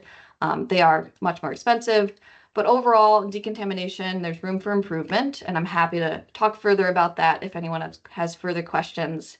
And then, more time spent equals better removal. We've said that a couple of times throughout this presentation. Another thing that inspectors want more educational opportunities, and it sounds like you all are doing a good job at providing that. And then finally, the AIS Explorer can really help with prevention planning, and I'm happy to talk more about any of the things I presented today. And I wanted to just end with acknowledging all of my collaborators, the funding that provided all funding for this research. And then I can, if we have time for questions, we can do questions. I tried to run through quickly just because, you know, I want to hear from you all. And I'm just excited to be here. So thank you for the opportunity. Thanks, Nicole. That was awesome. I think it's very, very relevant to everyone. So we're going to spend some time answering questions, I think. So Matt, go ahead. I don't have a question. I just wanted to say I really appreciate you doing this work. It's something we were clamoring for years, as needing some sort of data to back up what a lot of us were feeling and implementing. I certainly appreciate it because you finally gave me data to back up a lot of my hot-winded opinions that I've been spouting off for 10 plus years. So just wanted to say thank you, appreciate it. I think you did a wonderful job. I have already used your results to help mitigate and move forward with some programming in my region. So just wanted you to hear that because we don't often hear often enough that our work matters. So Absolutely. I'm happy to, you know, have done this work, and it's made obviously a substantial impact in my life too, now that I'm on to new things with the commission and all this stuff. So yeah, I appreciate that, Matt. Thank you. And I just want to say all of this research is published, so you can, you know, cite a peer-reviewed literature about it. And then the AIS Explorer paper is in review right now, so that as well will be published soon. Yeah, Drew. Cool. Yeah. Hey, Nicole, nice to see you. Drew here with Carver County. I don't know if we have time to get into it, but I'd love to hear any recommendations that you may have on kind of improving the decontamination, either protocols or gear, or if there's anything that maybe we can talk to the manufacturers to, you know, potentially change. I know that's just one discussion that we have a lot here, just with our staff. Thanks. Yeah, and you know, DNR staff on the lineup, I'm sure you had conversations about this too, so feel free to hop in. But yeah, decontamination is sort of an iffy subject for me because, you know, they are really expensive, and we're putting a lot of effort of them across the landscape, but they're not exactly doing exactly what we want them to.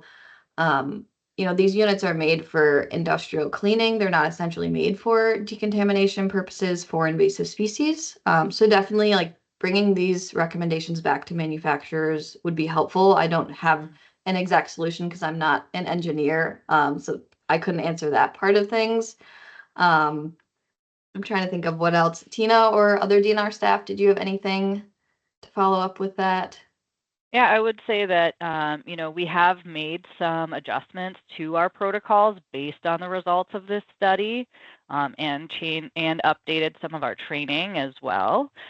So again, thank you, Nicole, for that, and know that your work is being used.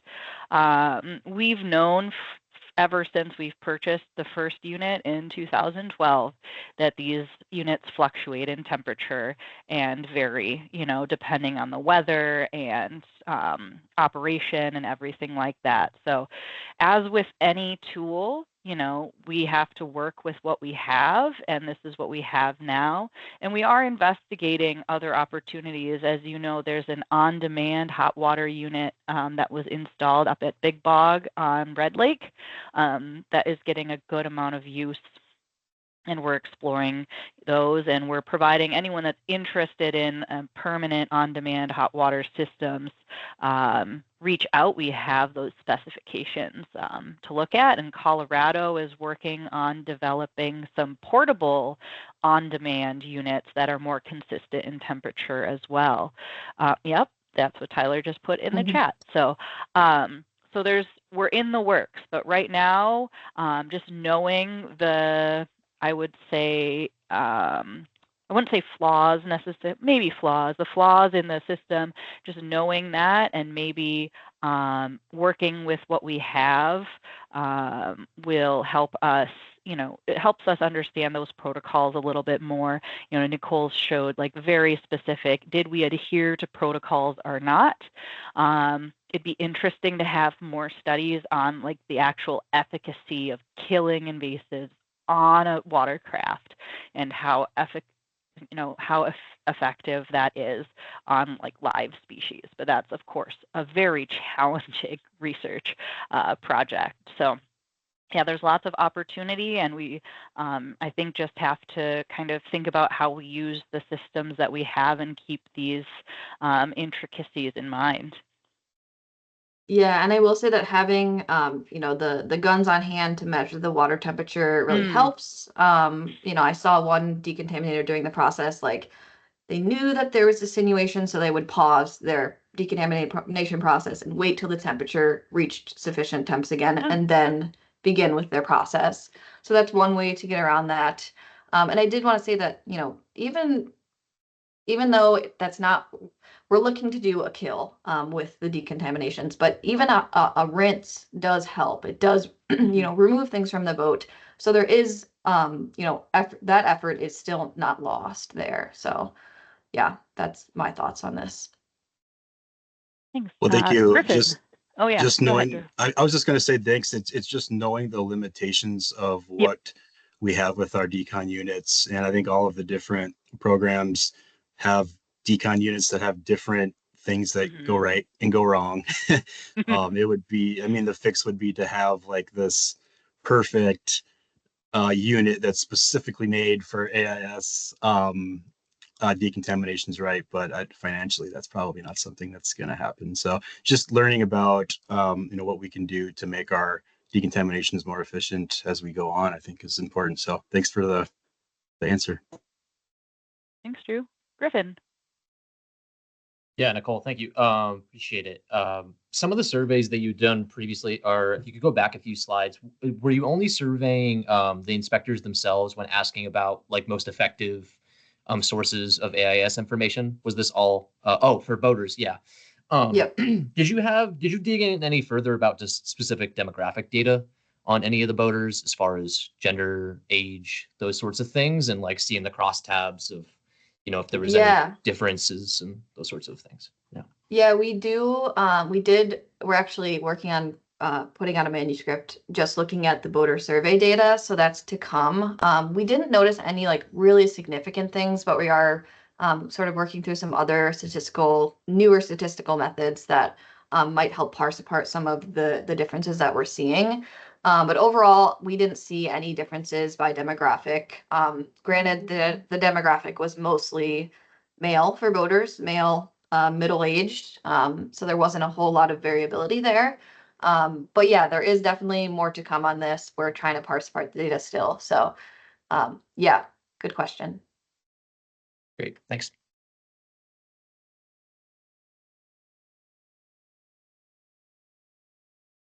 Any other questions for Nicole?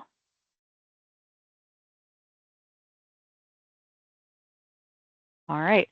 I have a feeling we'll continue these conversations, in particular about decontamination effectiveness and efficiencies. So stay tuned for that. We might loop you into another meeting, Nicole. So happy to do so. Thanks for the opportunity, Tina. Yeah, absolutely. Thanks. Thank you so much for sharing your information and for the work that you did. It's informing all of our programs. So thank you. Wonderful. All right. So we're going to move on to our panels. So we've got about 15-20 minutes for each of these panels. And again, we can continue conversations offline or have additional meetings too. We've got about an hour left in our meeting here this morning. So our first panel is on recruiting and retaining staff. So Bill and Spencer, do you guys want to pop on and just give a little elevator speech on how you recruit and retain staff? Sure. Thanks, Tina. Thanks, everybody. Hi, Bill, wherever you are. Yeah, Hi, I'll Spence. go since I think I keyed up sooner. Yeah, so I'm Spencer McGrew. I'm in up in Otter Tail County, land of 1,048 lakes. We check 100 boat ramps a year, and we need a big team to do that. We usually have 25 inspectors. That's what we aim for. Last year we finished the year with 23 because we had a couple that just their circumstances changed and it was too late to hire new folks. So we did with 23, but we aim for 24. 2 dozen. It seems like what's reasonable to manage by me. And I've got 20 coming back this year confirmed. So it's going to be very competitive, those 4 or 5 slots. And that's the position we want to be in. My phone rings often in January and February when people call in and say, "Hey, I'm interested in that job. Will it be posted? I met an inspector, and I really like what they were doing, and I want to get into that." So we have a huge word of mouth pipeline that causes us to basically have to turn people away and only pick the best of the best because we've just built this sort of yeah, I guess the word is pipeline of people that are interested in doing the work. So we get to sift through them. Also, I go into the schools. I start this pipeline when they're kindergartners. I'm going to be going into a kindergarten class here in the spring and talk to those kids because hopefully in 18 years they'll be interested in doing this kind of work if they've heard about it when they were 5 or 6 years old. High school seniors, juniors, sophomores, it's all grist for my mill. I reach out to them. I go to job fairs. I just leverage sort of the network effect of the staff that exist are my recruiters essentially. So it really seems to work well. Yeah, that's. I'll just leave it. Do you want to say something, Bill? Wow, I'm speechless. That's the shortest speech I ever heard you give. Holy cow. Yeah, I'm Bill Granchis, program manager for the Itasca County SWCD AIS program. Most of our staff returns every year. We hire about 30 bodies, and that's about 25 full-time equivalents. Most people work a 10-hour shift, some work 8 hours. Then we have a few people that we accommodate for 4 to 6 hours. How do we retain these people? Well, we try to treat them as well as we can. And it's a great job. Most of these people are diehard, love the environment. They live in the middle of nowhere, almost off the grid, some of them. So they treat them really well. We keep all their equipment in good shape. We make sure we consider vests, hats, IDs, and signage that we give them as something that's disposable. They wear out about every 2 years. Every year around Christmas time, I send out a seasonal holiday card, non-denominational, to my people that I'd like to have back, which is usually everybody. And I say, thank you for a great year. I give them some stats on how many inspections we did. Hope to see you next year. That's been very popular. Another thing that we do that I know is appreciated by our people are our landing enhancements. Our field people, our inspectors report to leads, and I have 2 leads, and the leads report back to me daily. If we hear of something that is needed that would help the inspectors do a better job at the landing, we try to get it to them. Case in point, Tioga on Pekegama is a horrible landing because it doesn't have any shade. So we got a patio umbrella and a stand, and now they have a patio umbrella, and it looks good. It looks a heck of a lot better than some of those temporary shelters that people will pop up.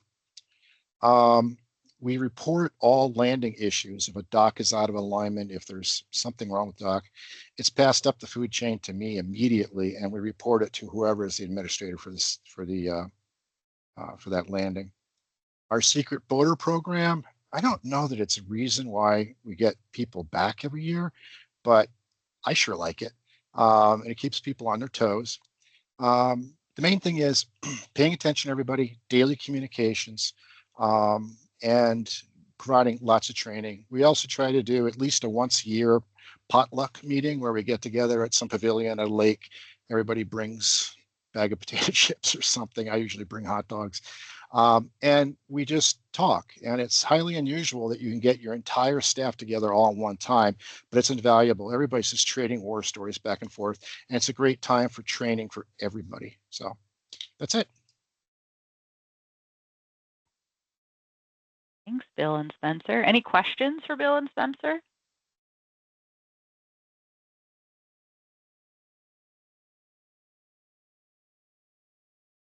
Yeah, Emily. This, I guess, question is for Spencer. I was wondering about the time commitment that you spend on that recruitment. It sounds like you do a lot of outreach for folks, trying to get them interested in being inspectors. So I'm just kind of wondering what time commitment that has, because we're all sort of stretched thin. Oh, for sure. Yeah. Yeah. And I guess I'm a full-time, so year-round. So that sort of helps, and it's like part of my job description too. That I need to be out in the community doing these things. So that it's sort of an expectation. It's baked into my role. Yeah. So I mean, maybe 20 or 30 hours. Especially in the springtime, I'd say maybe 10 hours every 2 months. I guess that's hard to say, because if you set up for a table for 2 hours at an event or go to a lake association, I mean, you can just incorporate all of if you're going to be talking about invasive species, you can talk about job opportunities too. So if I do like one or two lake association meetings a month, I'm recruiting there. And then if I'm at the county fair booth, that's a recruitment opportunity. And then when I go into the schools to teach aquatic invasive species, you just make a plug at the end. So yeah, I guess it's sort of baked into my job. They want me out in the field, not at my desk. So that's sort of how that works. I have to agree with what Spencer said. One thing I forgot to mention is we don't like hiring high school students or people fresh out of high school. We did this last summer and ended up having to let half of them go. But that's better than most years. We do advertise at career days at area colleges. And I see a question here about smaller counties and communities. Regional newsletters, your power company, look for power companies, look for other regional areas, townships, something that has like a newspaper or something, and get the word out through them. Also word of mouth. I'm leaving here in 10 minutes to go set up for the home builder show, where I'll have a CD3 on a trailer inside.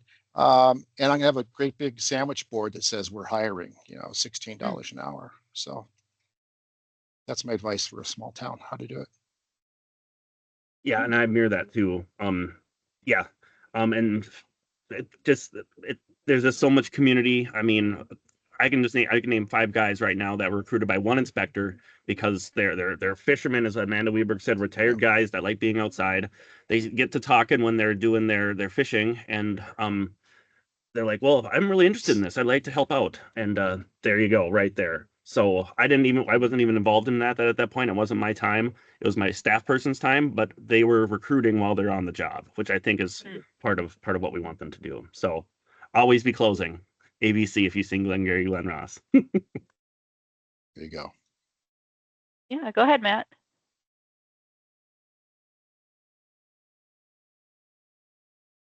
Well, if you're talking, we're not hearing you. Yep, I didn't.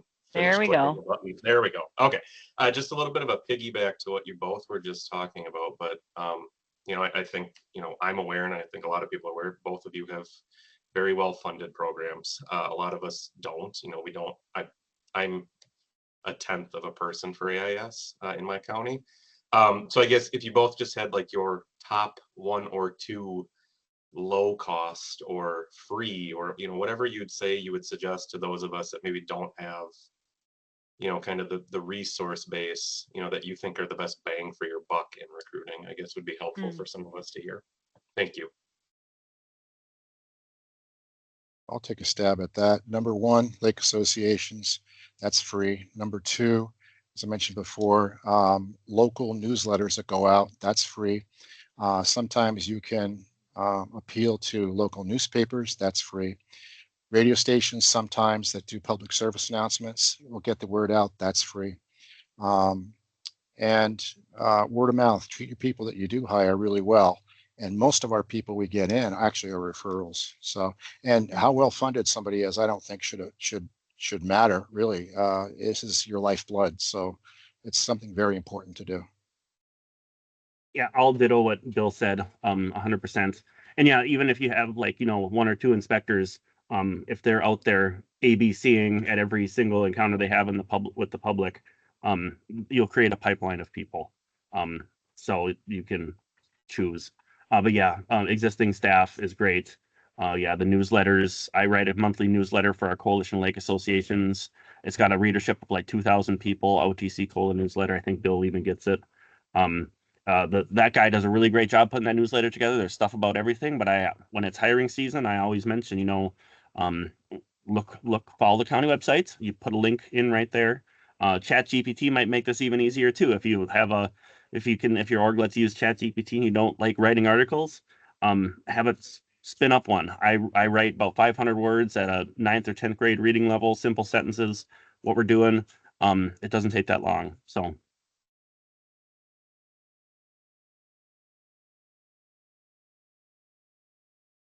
Tina, do you want us just to jump in for questions we see, or shall we just have you take care of that? Yeah, if you see one you want to jump in on, go ahead, Bill. Yeah, no partnering with employment with other counties. It's too complicated. It's how do you share resources? My superiors would not like that, and it's incredibly complicated. We're not able to do it here. Yeah, and to clarify, both Spencer and Bill hire directly. Bill, you contract, right? So. Yeah, I contract. Okay. Don't use the word contract because my employment agency violated their contract by raising my rates, but that's another story for another time. Yeah, we use an employment agency. It's simple. I mean, I had a 35% rate on that, and I don't have to worry about payroll issues that way. I can focus on the meat of the program. I highly recommend it. Alicia, to yours about partnering with neighboring counties. The closest thing we do is we partnered on like training opportunities. If Carl Koenig in Becker County had a decon training, and I would send a couple of my staff up there or whatever. I partnered with Douglas County in the fact that we've got some lakes that are like on county boundaries, sort of way out, not in the middle of nowhere, but on the edge. So it's far away from everything, but it's far away from everything here, but it's close to something somewhere else. So I've had an inspector. It's like, okay, where's the nearest decon? And it was down a DNR at Lake Miltona, and they're in Parker's Prairie. It's a 15-minute drive rather than like an hour drive clear across the county to where we're at. So yeah, and that's not really resource sharing with like dollars being exchanged or formal things, but it's just coordinating with your neighbors to on the edges pick up some load. But no dollars are exchanged or anything like that. Steve Henry will be talking to that when he gets to this bit here. Looking up above about advice for small communities and being very rural, Kennebec. You might try resorts. You might be able to pay them to do inspections. A very successful program. They're in St. Louis County, Lake Vermilion doing that. We had no success with that, but you might be able to get some success by helping out, with an area resort. You could get them to go to the public landing. That would be great. Otherwise, it's very, very complicated to do a inspection on private property and have it count for our stats. And I see a question in the chat about pay rates. So if people are comfortable sharing what they pay inspectors, you can go ahead and do that in the chat. Well, I could offer that we start at 16 for level 1, 17 for level 2, and we had 19,000 billable hours last year, and it was for the inspection program $470,000. So $20 is phenomenal. We do not do mileage. Your time starts and stops when you get at the landing, and we very carefully pick people to work at different landings. Yeah, I'll just key it up. I got it here. So Otter Tails County, I call it our 12-step program. It's the pay grid that all county employees have. So Watercraft inspectors are A11s. They're on the upper left-hand corner, right-hand corner, left-hand corner of the chart. They started 1882 per hour this year, and they get step increases. And then it's whatever gets negotiated by the union, and then the county board. Yeah, it's basically they get the union contract. So it's set for 3 years or whatever. And there's this year, it was 3.5% increase over the 12-step program last year. So that's how that Spence, works. how many hours do you are you able to work them before you have to let them go? Oh, sure. So we do 670 hours. So I get 67 10-day shifts out of them. So that's why when I try and do trainings and stuff, I try and do that all in one day as best I can so I don't waste a shift. Yeah, so they get 67 shifts. Yeah. Yep. That's It a kind of means we difference. run out of shifts. I do run out of shifts sort of if they start in May. They do have to I might have to shorten some of them hours in like mid-August when it's hot and slow. So that I have enough shifts for them to work all 4 Labor Day days or whatever. But yeah, I know there are other programs that their commitments or their expectations of their leadership are to go into October. We tried that one time. We tried going into later September before my time. The boat traffic just dropped off like a rock. People would go days without seeing a boat, and our inspectors move around. They visit 5 ramps a day, and they could visit 5 ramps and not see a single person. So we do until the week after Labor Day. Thanks. All right, I'm going to move us to our next panel and say thank you, Spencer, and thank you, Bill, for your insights. And, you know, you can always reach out to them for those on the call if you want to talk more. So next we have our panel on using data and local knowledge to inform inspection locations and hour allocations.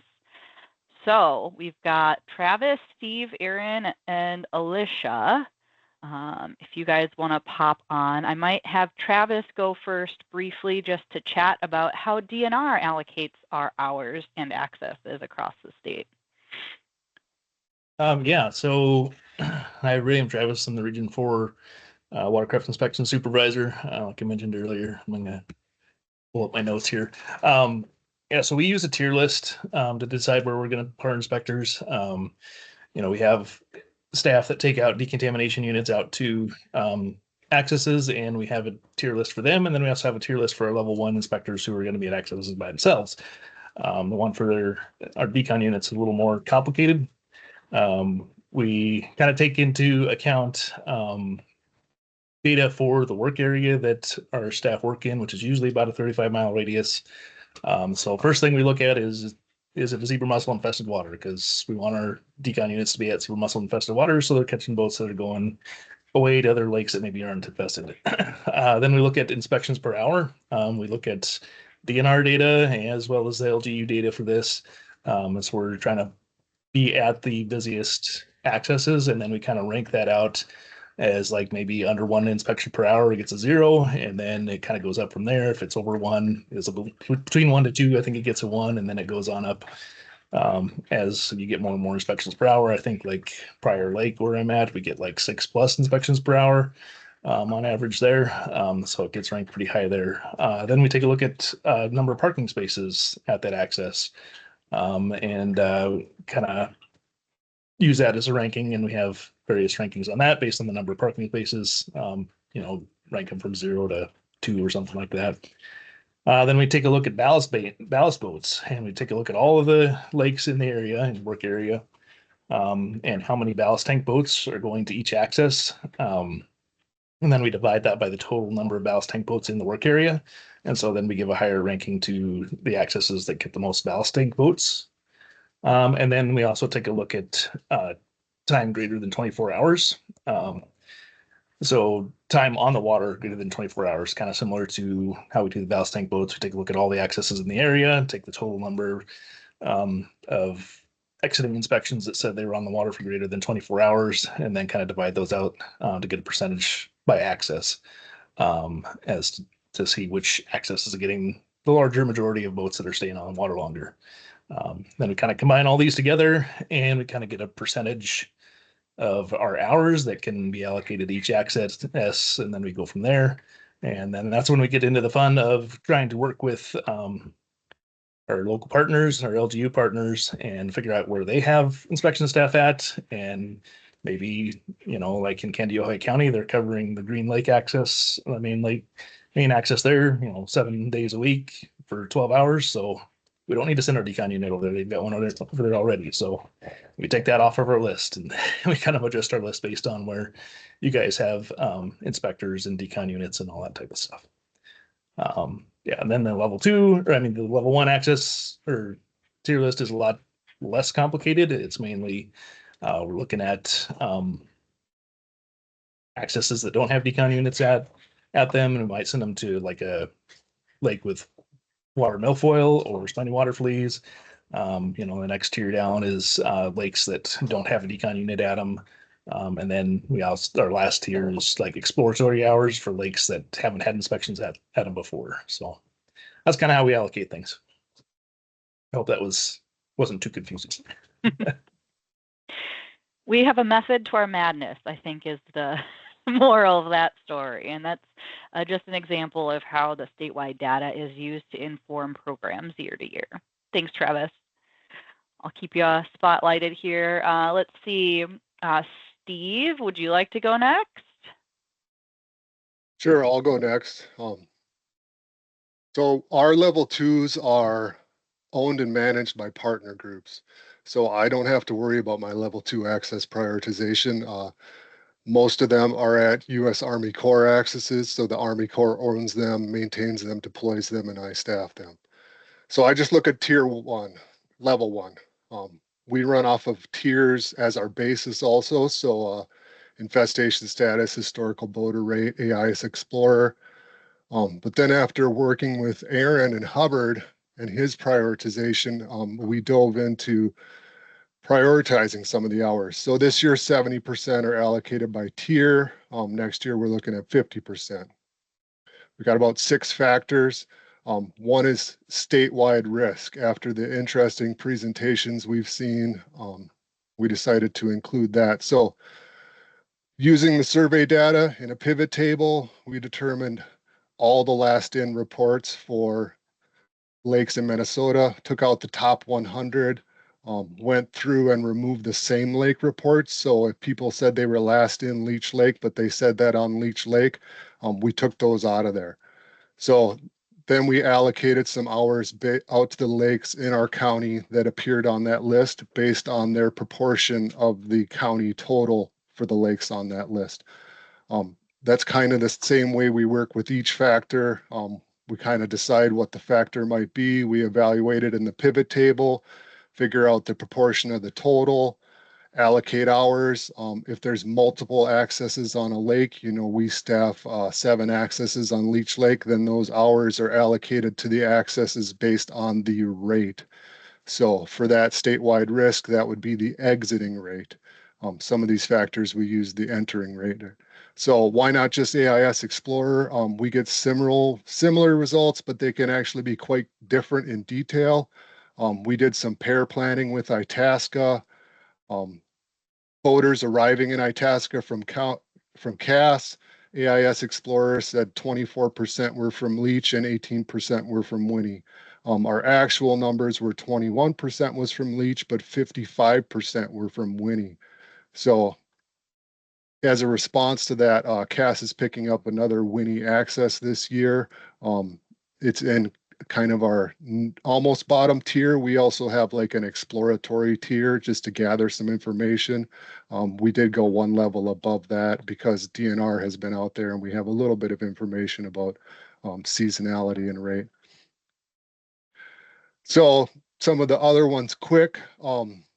Entering in less than 24 hours. So for each access, that's the hourly rate of boaters arriving there that have been out less than 24 hours.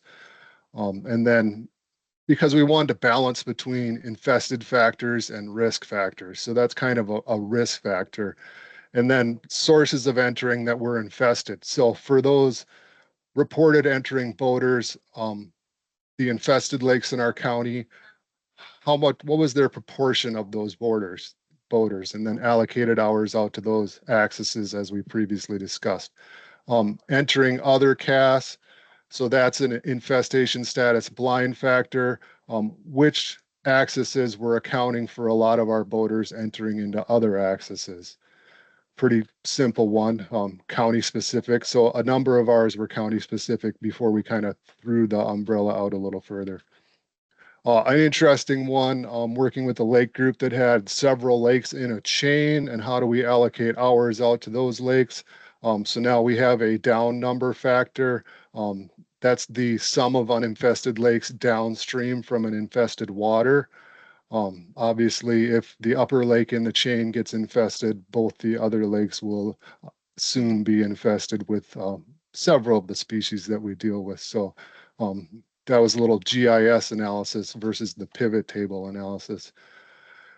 We decided to really dive into like an AIS Explorer type of model. So we developed a risky boat array. So that's the transfer of AIS from known infested waters to uninfested waters in Cass County. Using each lake's last in list, we filtered for time out of water, as Travis was kind of alluding to. So we're in less than 4 days, we're worried about zebra mussels. How do we know which lakes they're coming from have zebra mussels? Working with Aaron, we used the infested waters list to develop match lists. There was a lot of formatting differences between the boater survey data and the infested waters list, and we had to go through and get those all corrected. But now you can drop in a species-specific list next to your last in lake list, do conditional formatting, highlight cells, duplicates, and it shows you exactly which of those last in lakes had zebra mussels. And we start summing a total. So how many risky zebra mussel boaters showed up? Eurasian water milfoil, less than 24 hours. How many risky Eurasian? Spiny water flea, starry stonewort. We come up with a sum total of risky boaters entering an access. And then again, we come up with a county total and a proportion.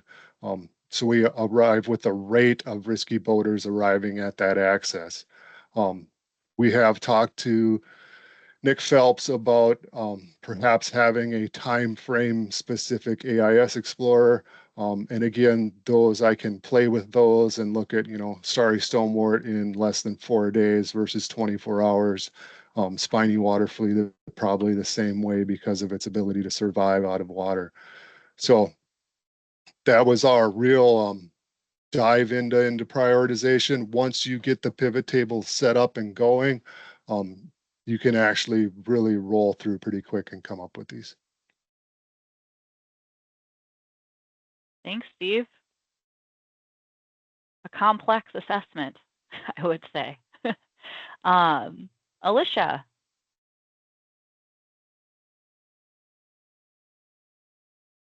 Button. There you go. Hi, everybody. Alicia here from Right Soil and Water. Just want to share my screen if I can real quick. So you guys seeing a chart with a bunch of pretty colors on it? Yep. Cool. So I developed this chart a couple of years ago where you actually look at the inspections per hour by the hour of the day. So then you can tell when it is, a good time to be out there and when it's not. And that 5 o'clock, that 5 p.m. Line there really started popping out at us. So we shifted a lot of our inspection hours to include that time period. And this is statewide. In order to create this table, you need the start and end times of each of your inspectors' shifts. And it does become a beast of a spreadsheet, but if you want help, I can help you make it if you're interested. And then you just pair it with the inspection data. This is countywide. You can do it on a lake-wide basis. So I started looking at that. And so just to point out, our state or our county-wide inspections per hour is over 2. So we're pretty proud of that. We've been going up each year. The other thing I want to point out, and sorry, I'm going to scroll here for a second.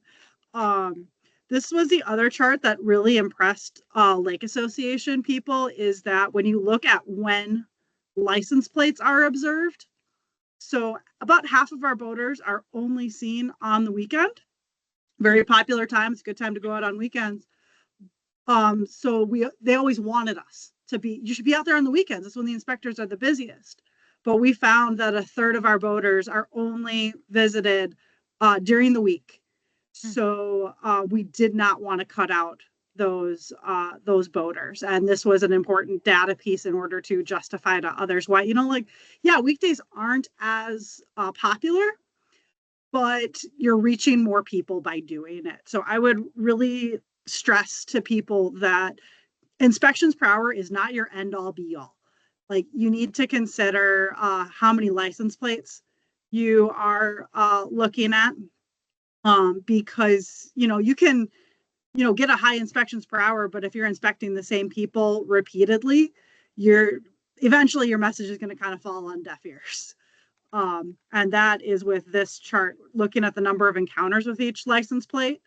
And I am happy to share this report if anybody wants it, is that 16% or 16 plates accounted for 4% of our inspections. Probably lake service providers, but and I don't know what these numbers should be. I don't necessarily have targets, but I just always find it super interesting. I do kind of like the number of greater than 2, because half of the license plates that we encountered, we saw them at least 3 times because it's greater than 2. So there was at least 2 separate days that we saw them, or at least 2 separate, because that accounts for more than the entering and the exiting if they were seen at both times. So again, I don't know necessarily what the target should be, but it was just really interesting. Oh, I'm sorry, I mixed that up. So half of our inspections were people that we had talked to more than 3 times, but it was about 20% of the actual plates that we talked to more than 3 times. And about half we talked to more than once. So, apologies for the confusion. There's a lot of numbers flying around. So those are some of the big things that we've looked at are we having success in any changes that we've made to our program? These are some of the kind of numbers that we look for, but we do use similar tiering systems for ours as well, where it's like the highly infested busy lakes are generally where we spend most of our time, and then we do a smattering around for the smaller lakes so that all of the lakes are touched throughout the season. So I'm just going to keep it short with that, and we'll see what kind of questions come up. Yeah, if you need tutorials on these things, I would say reach out individually to these folks that are doing some deep dives. I'll let Aaron give his little explanation now, if you're ready, Aaron. Yeah, ready to go. All right. Honestly, I could probably speak on this for over an hour, so I'll try to keep it brief, broad overview of what we do here. But just to generalize our county, our inspection process, we have a lot of smaller to mid-sized lakes. We don't really have those large destination lakes. So countywide, our inspections per hour really is only hovering around that 1.4 countywide. And so we're not getting a whole lot of boat traffic. So what I generally break it down in with our budget from our state funded hours, I actually break it into 3 separate blocks of funds. And in those blocks, the first, I have 5 different categories I do for figuring out a risk categories. Watercraft entering from infested waterless lakes. Shout out to Steve there for figuring out an easier way to figure that out. But then watercraft entering with plants, animals, water, mud, entering within 5 days of exiting another water body, exiting when they've been in the water for over 24 hours or they're planning on another launch within 48. And then finally, of course, watercraft exiting with plants, animals, water, or mud. So those are the 5 different categories I use as risk categories.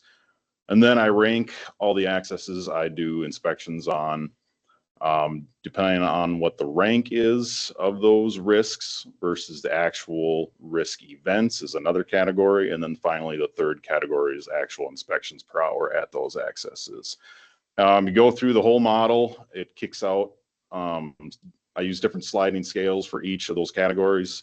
Once the model kicks out the amount of hours I have blocked off for each of those 3 categories, it shoots out a recommended number of hours per access with the funds that I have. I use that as just my general recommendation from that point, because other external factors play into it that you may not see in the data. And again, this is all data that just comes straight from the inspection data itself. And like Steve said, once you figure out the pivot table tricks for each one of these things, you can get these numbers pretty darn fast. And so then, of course, other external factors might be like road constructions, for instance. Maybe I have a lake that is consistently 1.5 boats per hour throughout the season. And then all of a sudden, like on 11th Crow Wing, for instance, they had a lot of road construction through town on Highway 34, and that number cut in half. Well, then follow that up in 2024, those numbers shot right back up. So I'm using information like that to kind of preemptively plan, okay, what lakes may have less hours this year. This one might interest you, Mike, over there, Region 1. Long South has zebra mussels and starry stonewort, but Highway 87 cuts right past the access, has a huge MnDOT road project this year. They're going to be taking out the dam at the south side of the lake. We already know traffic is going to be heavily impacted there. So we're actually funneling most of our funds that we would be putting on the south access, which is most popular historically, and we're going to be throwing it on the worst access to the north. Bearing in mind that we're going to be pretty flexible as far as when road construction starts. So that's just the state funded hours portion of it. Whatever funding we get from the lake associations, township, cities, then get added on to those specific lakes that we get that funding for those specific accesses. But another thing looking at is the inspections per hour over the time of day. Has a big influence on what specific shifts we use per access. Also seasonally as well. You can kind of see when the spikes are in inspections per hour per access over the course of the season. And I'm using data from, the past 3-4 years on this. So it's not that we're just using 1 year of data, which can fluctuate wildly depending on what tournament occurred on one day might throw off that particular access's seasonal results. So you got to keep it all in mind. So that's the very nitty gritty base meta level. If people want to get in specifics, see the charts I use, they can contact me. But yeah, that's the gist. Thanks, Aaron. Yeah, so all different strategies for using the data to increase certain inspections, either for risky boats or for new boat users, different boat users, boats coming out of infested waters, boats coming to non-infested waters. There's lots of ways to use this data to reach the people more specifically that you want to reach with your program, depending on your program priorities. So any questions for our data people here?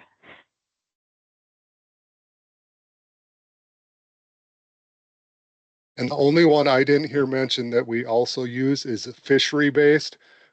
We get a lot of smallmouth bass anglers and muskie anglers. So, and when that season opens, they have a tendency to move around those few weekends.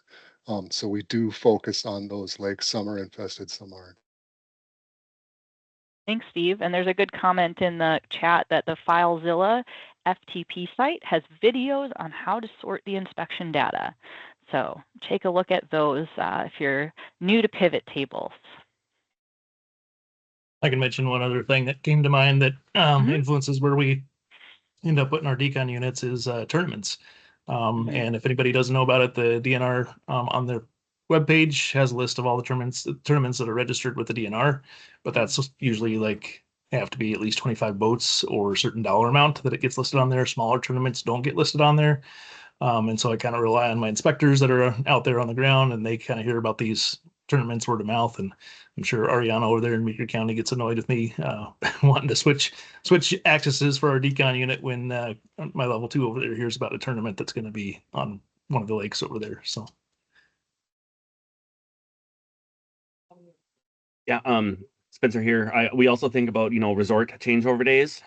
What is it often? Is it Thursday or whenever those things change? And often the resorts might be on not smaller lakes, but we'll get people from Kansas and Nebraska that come up in after July, and they make a week of it. I had an instance where it was a super windy day. I was just chatting with one of my inspectors. A boat pulled in. They were bass fishermen that had come up from like Texas or Oklahoma. They were on Rush Lake for like an hour, but then the wind came up and they basically got chased off by the wind. So they went off to the small little lake, uninfested lake. The Rush Lake was zebra mussel infested, and we had an inspector that checked their boat in before that they launched on this small little lake. So had no one been there, things could have been different. So it's the Pareto chart, right? The long tail, the 80-20 rule. It's all these things. You got to think about that tail at the end. That's all. Thanks, Spencer. And I see a question in the chat. If anyone has counted the total number of visitors at accesses, Susanna, I know that some people use car counters to assess visits to public accesses for those that don't have inspection data. I'm not sure if anyone has done observations where having someone sit there and watch people come through. I know trail cameras potentially have a use there, or the eyelid systems that are the video cameras too. So different ways to kind of track user use when you don't have an inspector there. Matt, go ahead. I was just going to say, I don't think you're allowed to put trail cams on DNR-owned launches, but maybe Not if that DNR. came, yeah. So yeah. Just FYI, I guess. And as Alicia mentioned, if you use the statewide database, there are inspectors posted at accesses from 6 a.m. to 10 p.m. Not so often on the weekdays, but you can get a really good idea of at least an idea of traffic pattern by looking at everyone else's survey data. For sure. I will just throw out there that the best made plans can run into difficulties. And so being flexible as you go through your season is important too. New infestations or, partnerships with other inspectors kind of can throw a wrench in the best well-laid plans. So just keeping that in mind too.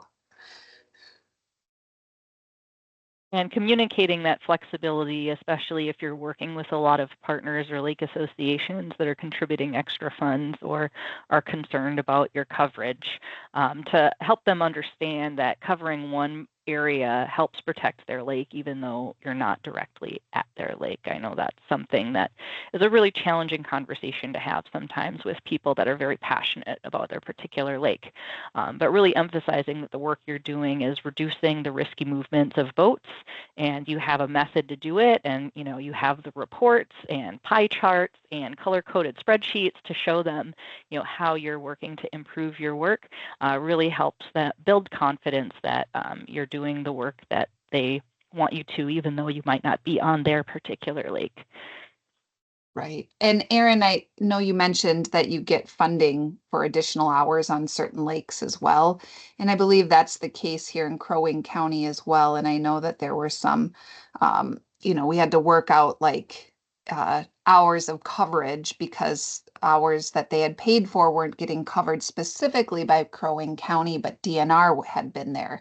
And so to help them understand too, like that the LGU may not be there, but that's because there's another inspector providing the same service. So just that communication piece can make a difference as well.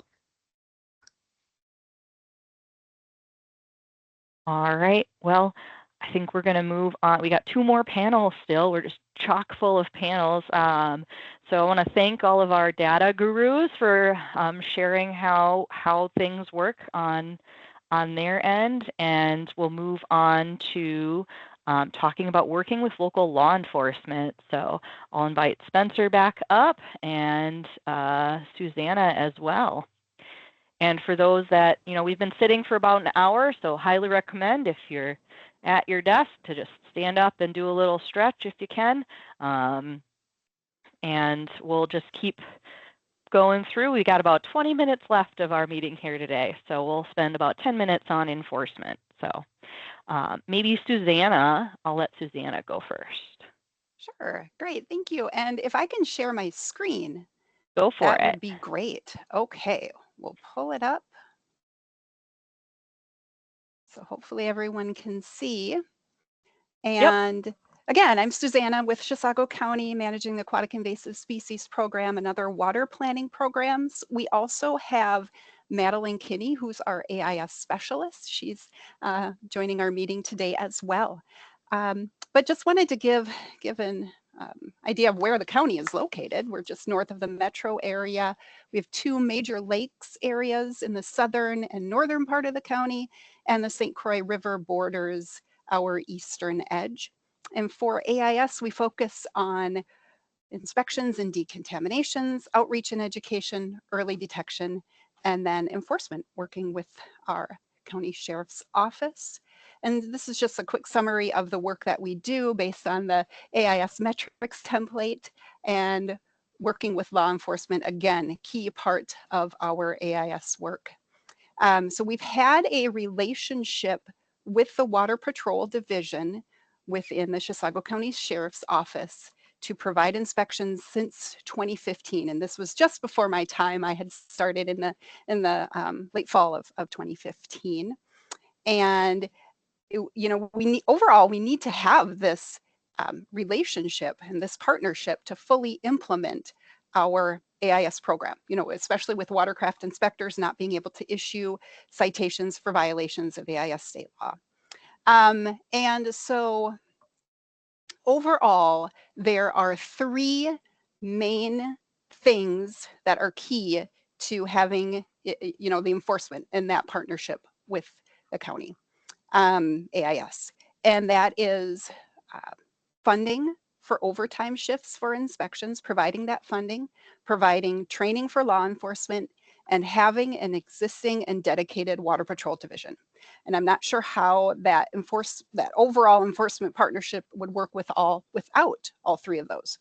And so I just want to share the law enforcement's page, the Sheriff's Office website. They have a specific Water Patrol Division. We'll go to their page.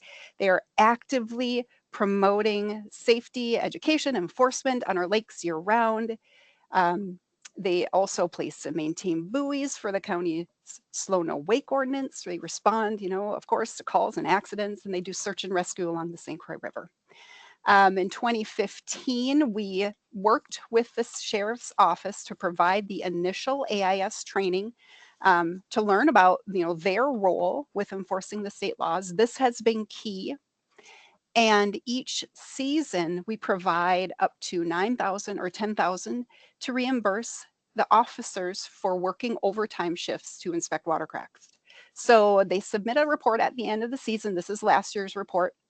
And they give a summary of their activity. They include their AIS patrol logs along with their invoice. So just looking at some numbers from last year, they worked 46 overtime shifts. There were 7 officers doing that. They worked 120 hours, inspected 239 boats and trailers, issued 11 citations or 11 warnings and 0 citations. Now, 2020, we saw the highest number of watercraft and trailers checked, 419 of those, and the highest number of warnings, 26 warnings, 1 citations. And so then the last kind of piece that we work on with the officers, other than the inspections, is working with them to develop a safety policy and procedures document, or safety steps, we call them, giving inspectors a set of actions, knowing what to do if they feel that they are not safe the accesses, working during their shifts. And so I just wanted to pull up that document, and I don't want to go into too much detail because I know you're talking about that in the next panel. But this is just our list of the safety steps that we have. And, overall, the officers are key. They're key to helping with safety. They're key to helping with the inspections. And, we do not have a formal agreement for providing overtime shift inspections. This is just, thankfully, it's something that we've been doing. We've had this partnership since now almost 10 years. There are other counties that do have examples of that partner sharing.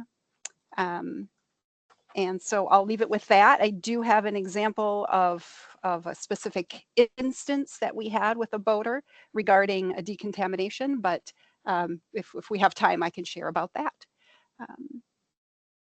And then I'll stop sharing my screen and just need to get back to that page. So one moment here. Okay. Thanks, Susanna. Yeah. Spencer, go ahead. Oh, hi everyone. I'm keyed up now. Yeah, thanks, Susanna. Very cool that you've got such a close relationship with your sheriff's office down there, and you've gotten it written down. Ours is a little bit more formal, or a little less formal. I don't have a written agreement. We've got chains of emails and handshakes between me and the sheriff's office. That's sort of how it's worked. But whatever it takes to get the job done is how I view it. I'm a pragmatist. If a handshake gets it done, we'll leave it there. If we need to sign paperwork, we'll do that too. But so far we haven't had to do that. How do we do it here? It's all about the networking. We've got 1,000 lakes here. People have lake cabins. County employees do. Sheriff's deputies live on lakes. Our county sheriff has a cabin on one of the lakes. All these play into getting their buy-in. They have a sense of ownership in it too, and community. And in a lot of ways, it is community policing. They care about the community, the natural resources. They want to protect it. The last couple of years, we had to do without a sheriff's AIS deputy. We allocate money.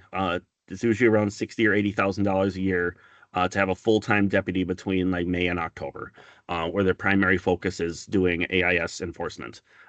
They also do all the other things like traffic stops and calls for service and things like that. But their main goal, their main billet is doing AIS prevention work and working with our watercraft inspectors. We had, because of events beyond our control, the 2020, the pandemic, the protests, we've had some tragic police officer shootings south of us in Starbuck. The sheriff's office was pretty short-staffed for a while, and we didn't have a full-time AIS deputy. They couldn't even fill in their normal manpower for a couple of years. But I'm pleased to announce that this spring, talked with the sheriff, Barry Fitzgibbons, and they have everyone filled up. They're to capacity, and they found an AIS deputy that bid for it. That's gonna come off night shift and do the weekends and all that fun stuff at the lakes. So he's pretty pleased with that. I got to meet him in our February task force meeting. And I have, just building that relationship, really. It's all about relationships up and down. When there's retirement parties at the county or at the DNR, I try and get to those and talk to people, and just see and be seen, build those relationships. It's super important. So you can have these informal conversations, make deals, and get things done. So when the season starts, we'll have the deputy. His name is Paulson. I can't remember his first name, which is unfortunate. That's really important, is knowing people's names. But when he starts, the watercraft inspector starts, he'll make an appearance. We'll use the sheriff's department boat as our training vessel. It just really works out, letting the staff know that there's a person out there that's looking out for them, that if they see something, say something, just call it in the main line, tell the dispatcher what's going on, and they'll send someone out.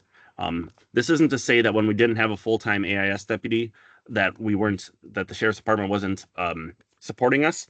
If we had issues at all, they just call the main line, and the closest deputy would respond or follow up with that person. So no one ever was out there alone. And even just the talk of saying that, I'd like to help you with this issue. I've given you a million off ramps for compliance. If you just pick that weed off your trailer, we can go on with your day. If not, I'm going to really have to call this in. That gives them one last chance to, do the thing and take the action before the sheriff's office gets involved. What we want is compliance. And if they don't want to talk to the inspector, they can talk to the guy with a taser, a badge, and a service pistol, and body armor. I'm sorry, but that's just sort of how it is. And then even at that level, there's off ramps too. If they turn their attitude around, there's an off ramp there. And then there's also off ramps that they take it to courts and the county attorney and all these different things. There's all these levels of discretion, but we don't like it to get to that level. But we appreciate having their support, and it really just starts with that networking, building a relationship with your sheriff's office. And maybe if you can't get to the sheriff right away, maybe you just build a relationship with one of the deputies or like a supervisor, and just make connections. It's all about that because everyone's connected. We live in tight-knit communities, and it goes a long way. So I guess that's all I have. Thank you both.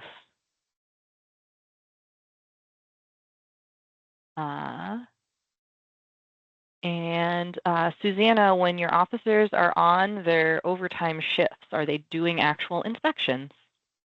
Question in the chat. Yes, thank you for that. Yes, they are. And we're able to see that in their patrol logs, where they will note, they talk about complaints handled, and then they always have to list the Watercraft inspection information as well, registration information. So they'll note that if there were, verbal warnings or citations for vegetation found on the trailer, water in the live well, drain plug violations. They do see a lot of registration violations as well. So that is something that does need to be ongoing, however, especially when there are new sheriff's officers that would like to work those overtime shifts. And so we had attempted to work on that 2 summers ago to have another session for the sheriff's officers. But that is something that you need to have ongoing if you are going to have a partnership like this, just to make sure that they know what it is that they are enforcing and are aware of all the AIS laws. And I see a question from John. If local law enforcement is the first contact, what role do the conservation officers play in the program? And I would say the conservation officers are always available to assist with aquatic invasive species violations or other safety issues if they're nearby and can assist. Just depending on the situation. So we send all zebra mussel violations that are if the inspector follows the zebra mussel violation reporting process and submits a form, I send those to our conservation officers, and those are followed up on if the form is completed. So in that respect, and the conservation officers essentially are just really spread thin across the state. So that's why in the delegation agreement, it stated that local law enforcement should be your first point of contact because they are just closer and there's more of them in concentration compared to conservation officers across the state, but they are always available to support aquatic invasive species stuff, as they're able to. So I'm going to move us on to our last panel because we only have 9 more minutes left. So thank you so much, Spencer and Susanna.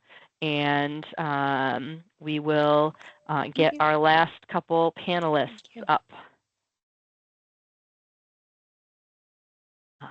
So Drew, I might tap on you to go first.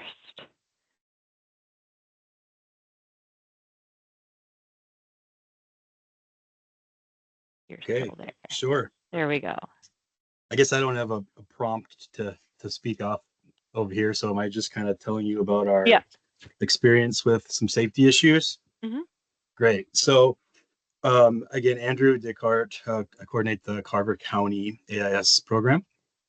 Last few years for us has been, I guess, more eventful than I would have liked in the safety realm, right? So in Carver County, we provide inspections at what we call dedicated inspections at about 7 lakes, and then what we call kind of roving inspections at 15 other lakes.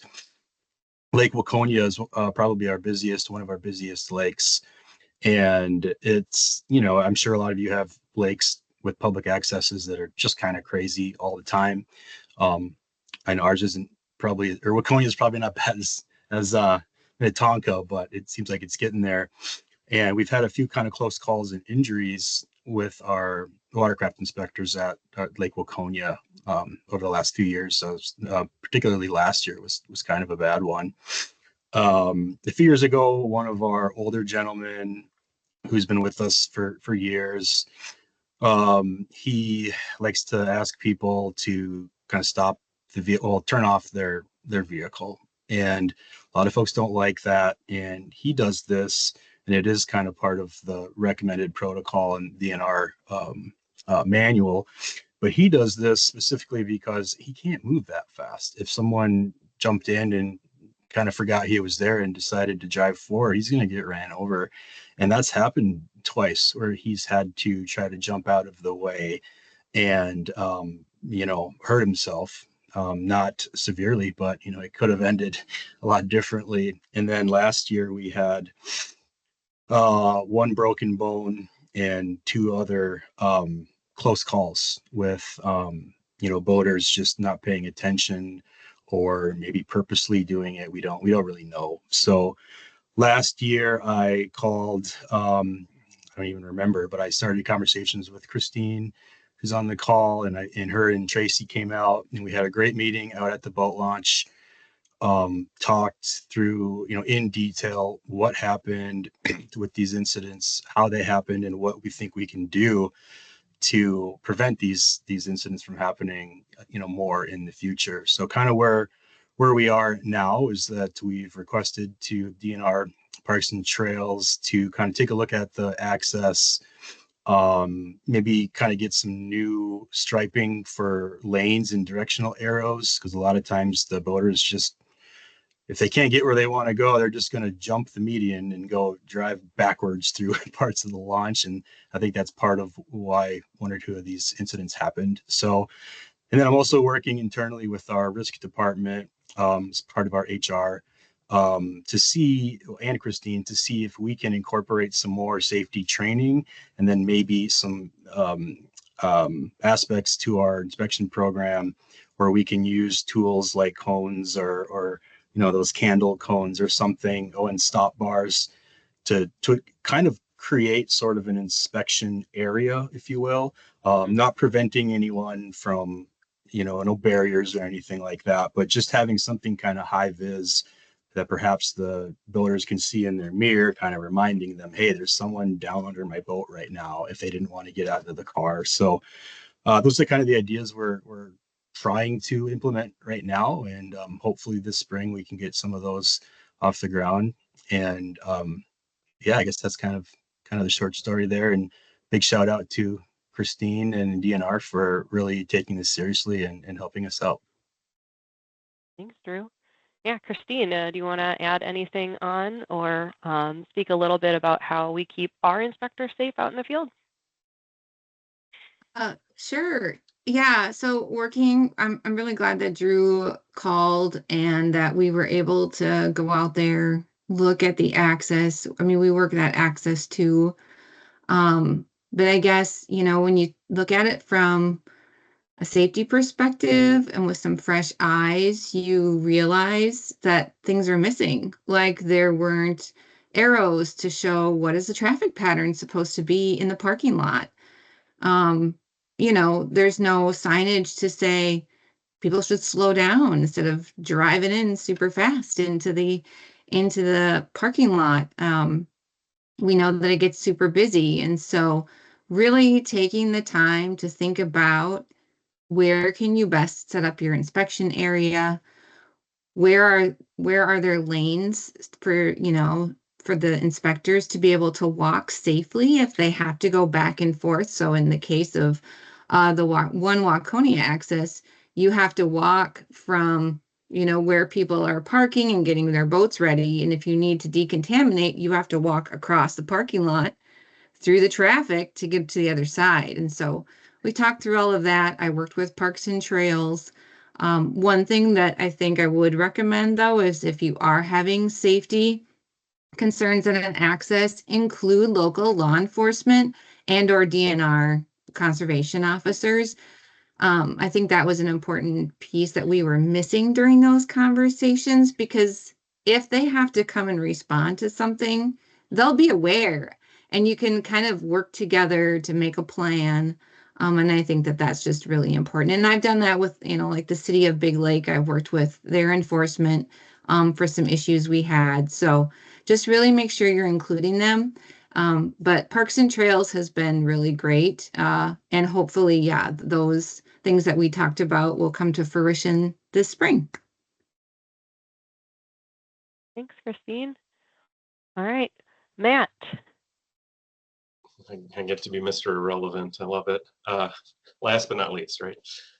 Yeah, so Matt Oldenburg Downing. I'm with Washington Conservation District. For those of you that aren't familiar with where that is, we're East Metro, so similar region to Drew and Christine. I will fully agree with and second or third the things they said. I conveniently wore my high-vis shirt, so this is a really easy step you can take. I look ridiculous right now with the sun, but just simple things like that are great tools to kind of help your staff look or be safe at the access. Something that we've spent a lot of time trying to communicate to people too is the potential safety concerns that are outside of just the immediate physical well-being at the access. So I know we spend a lot of energy and effort educating our staff on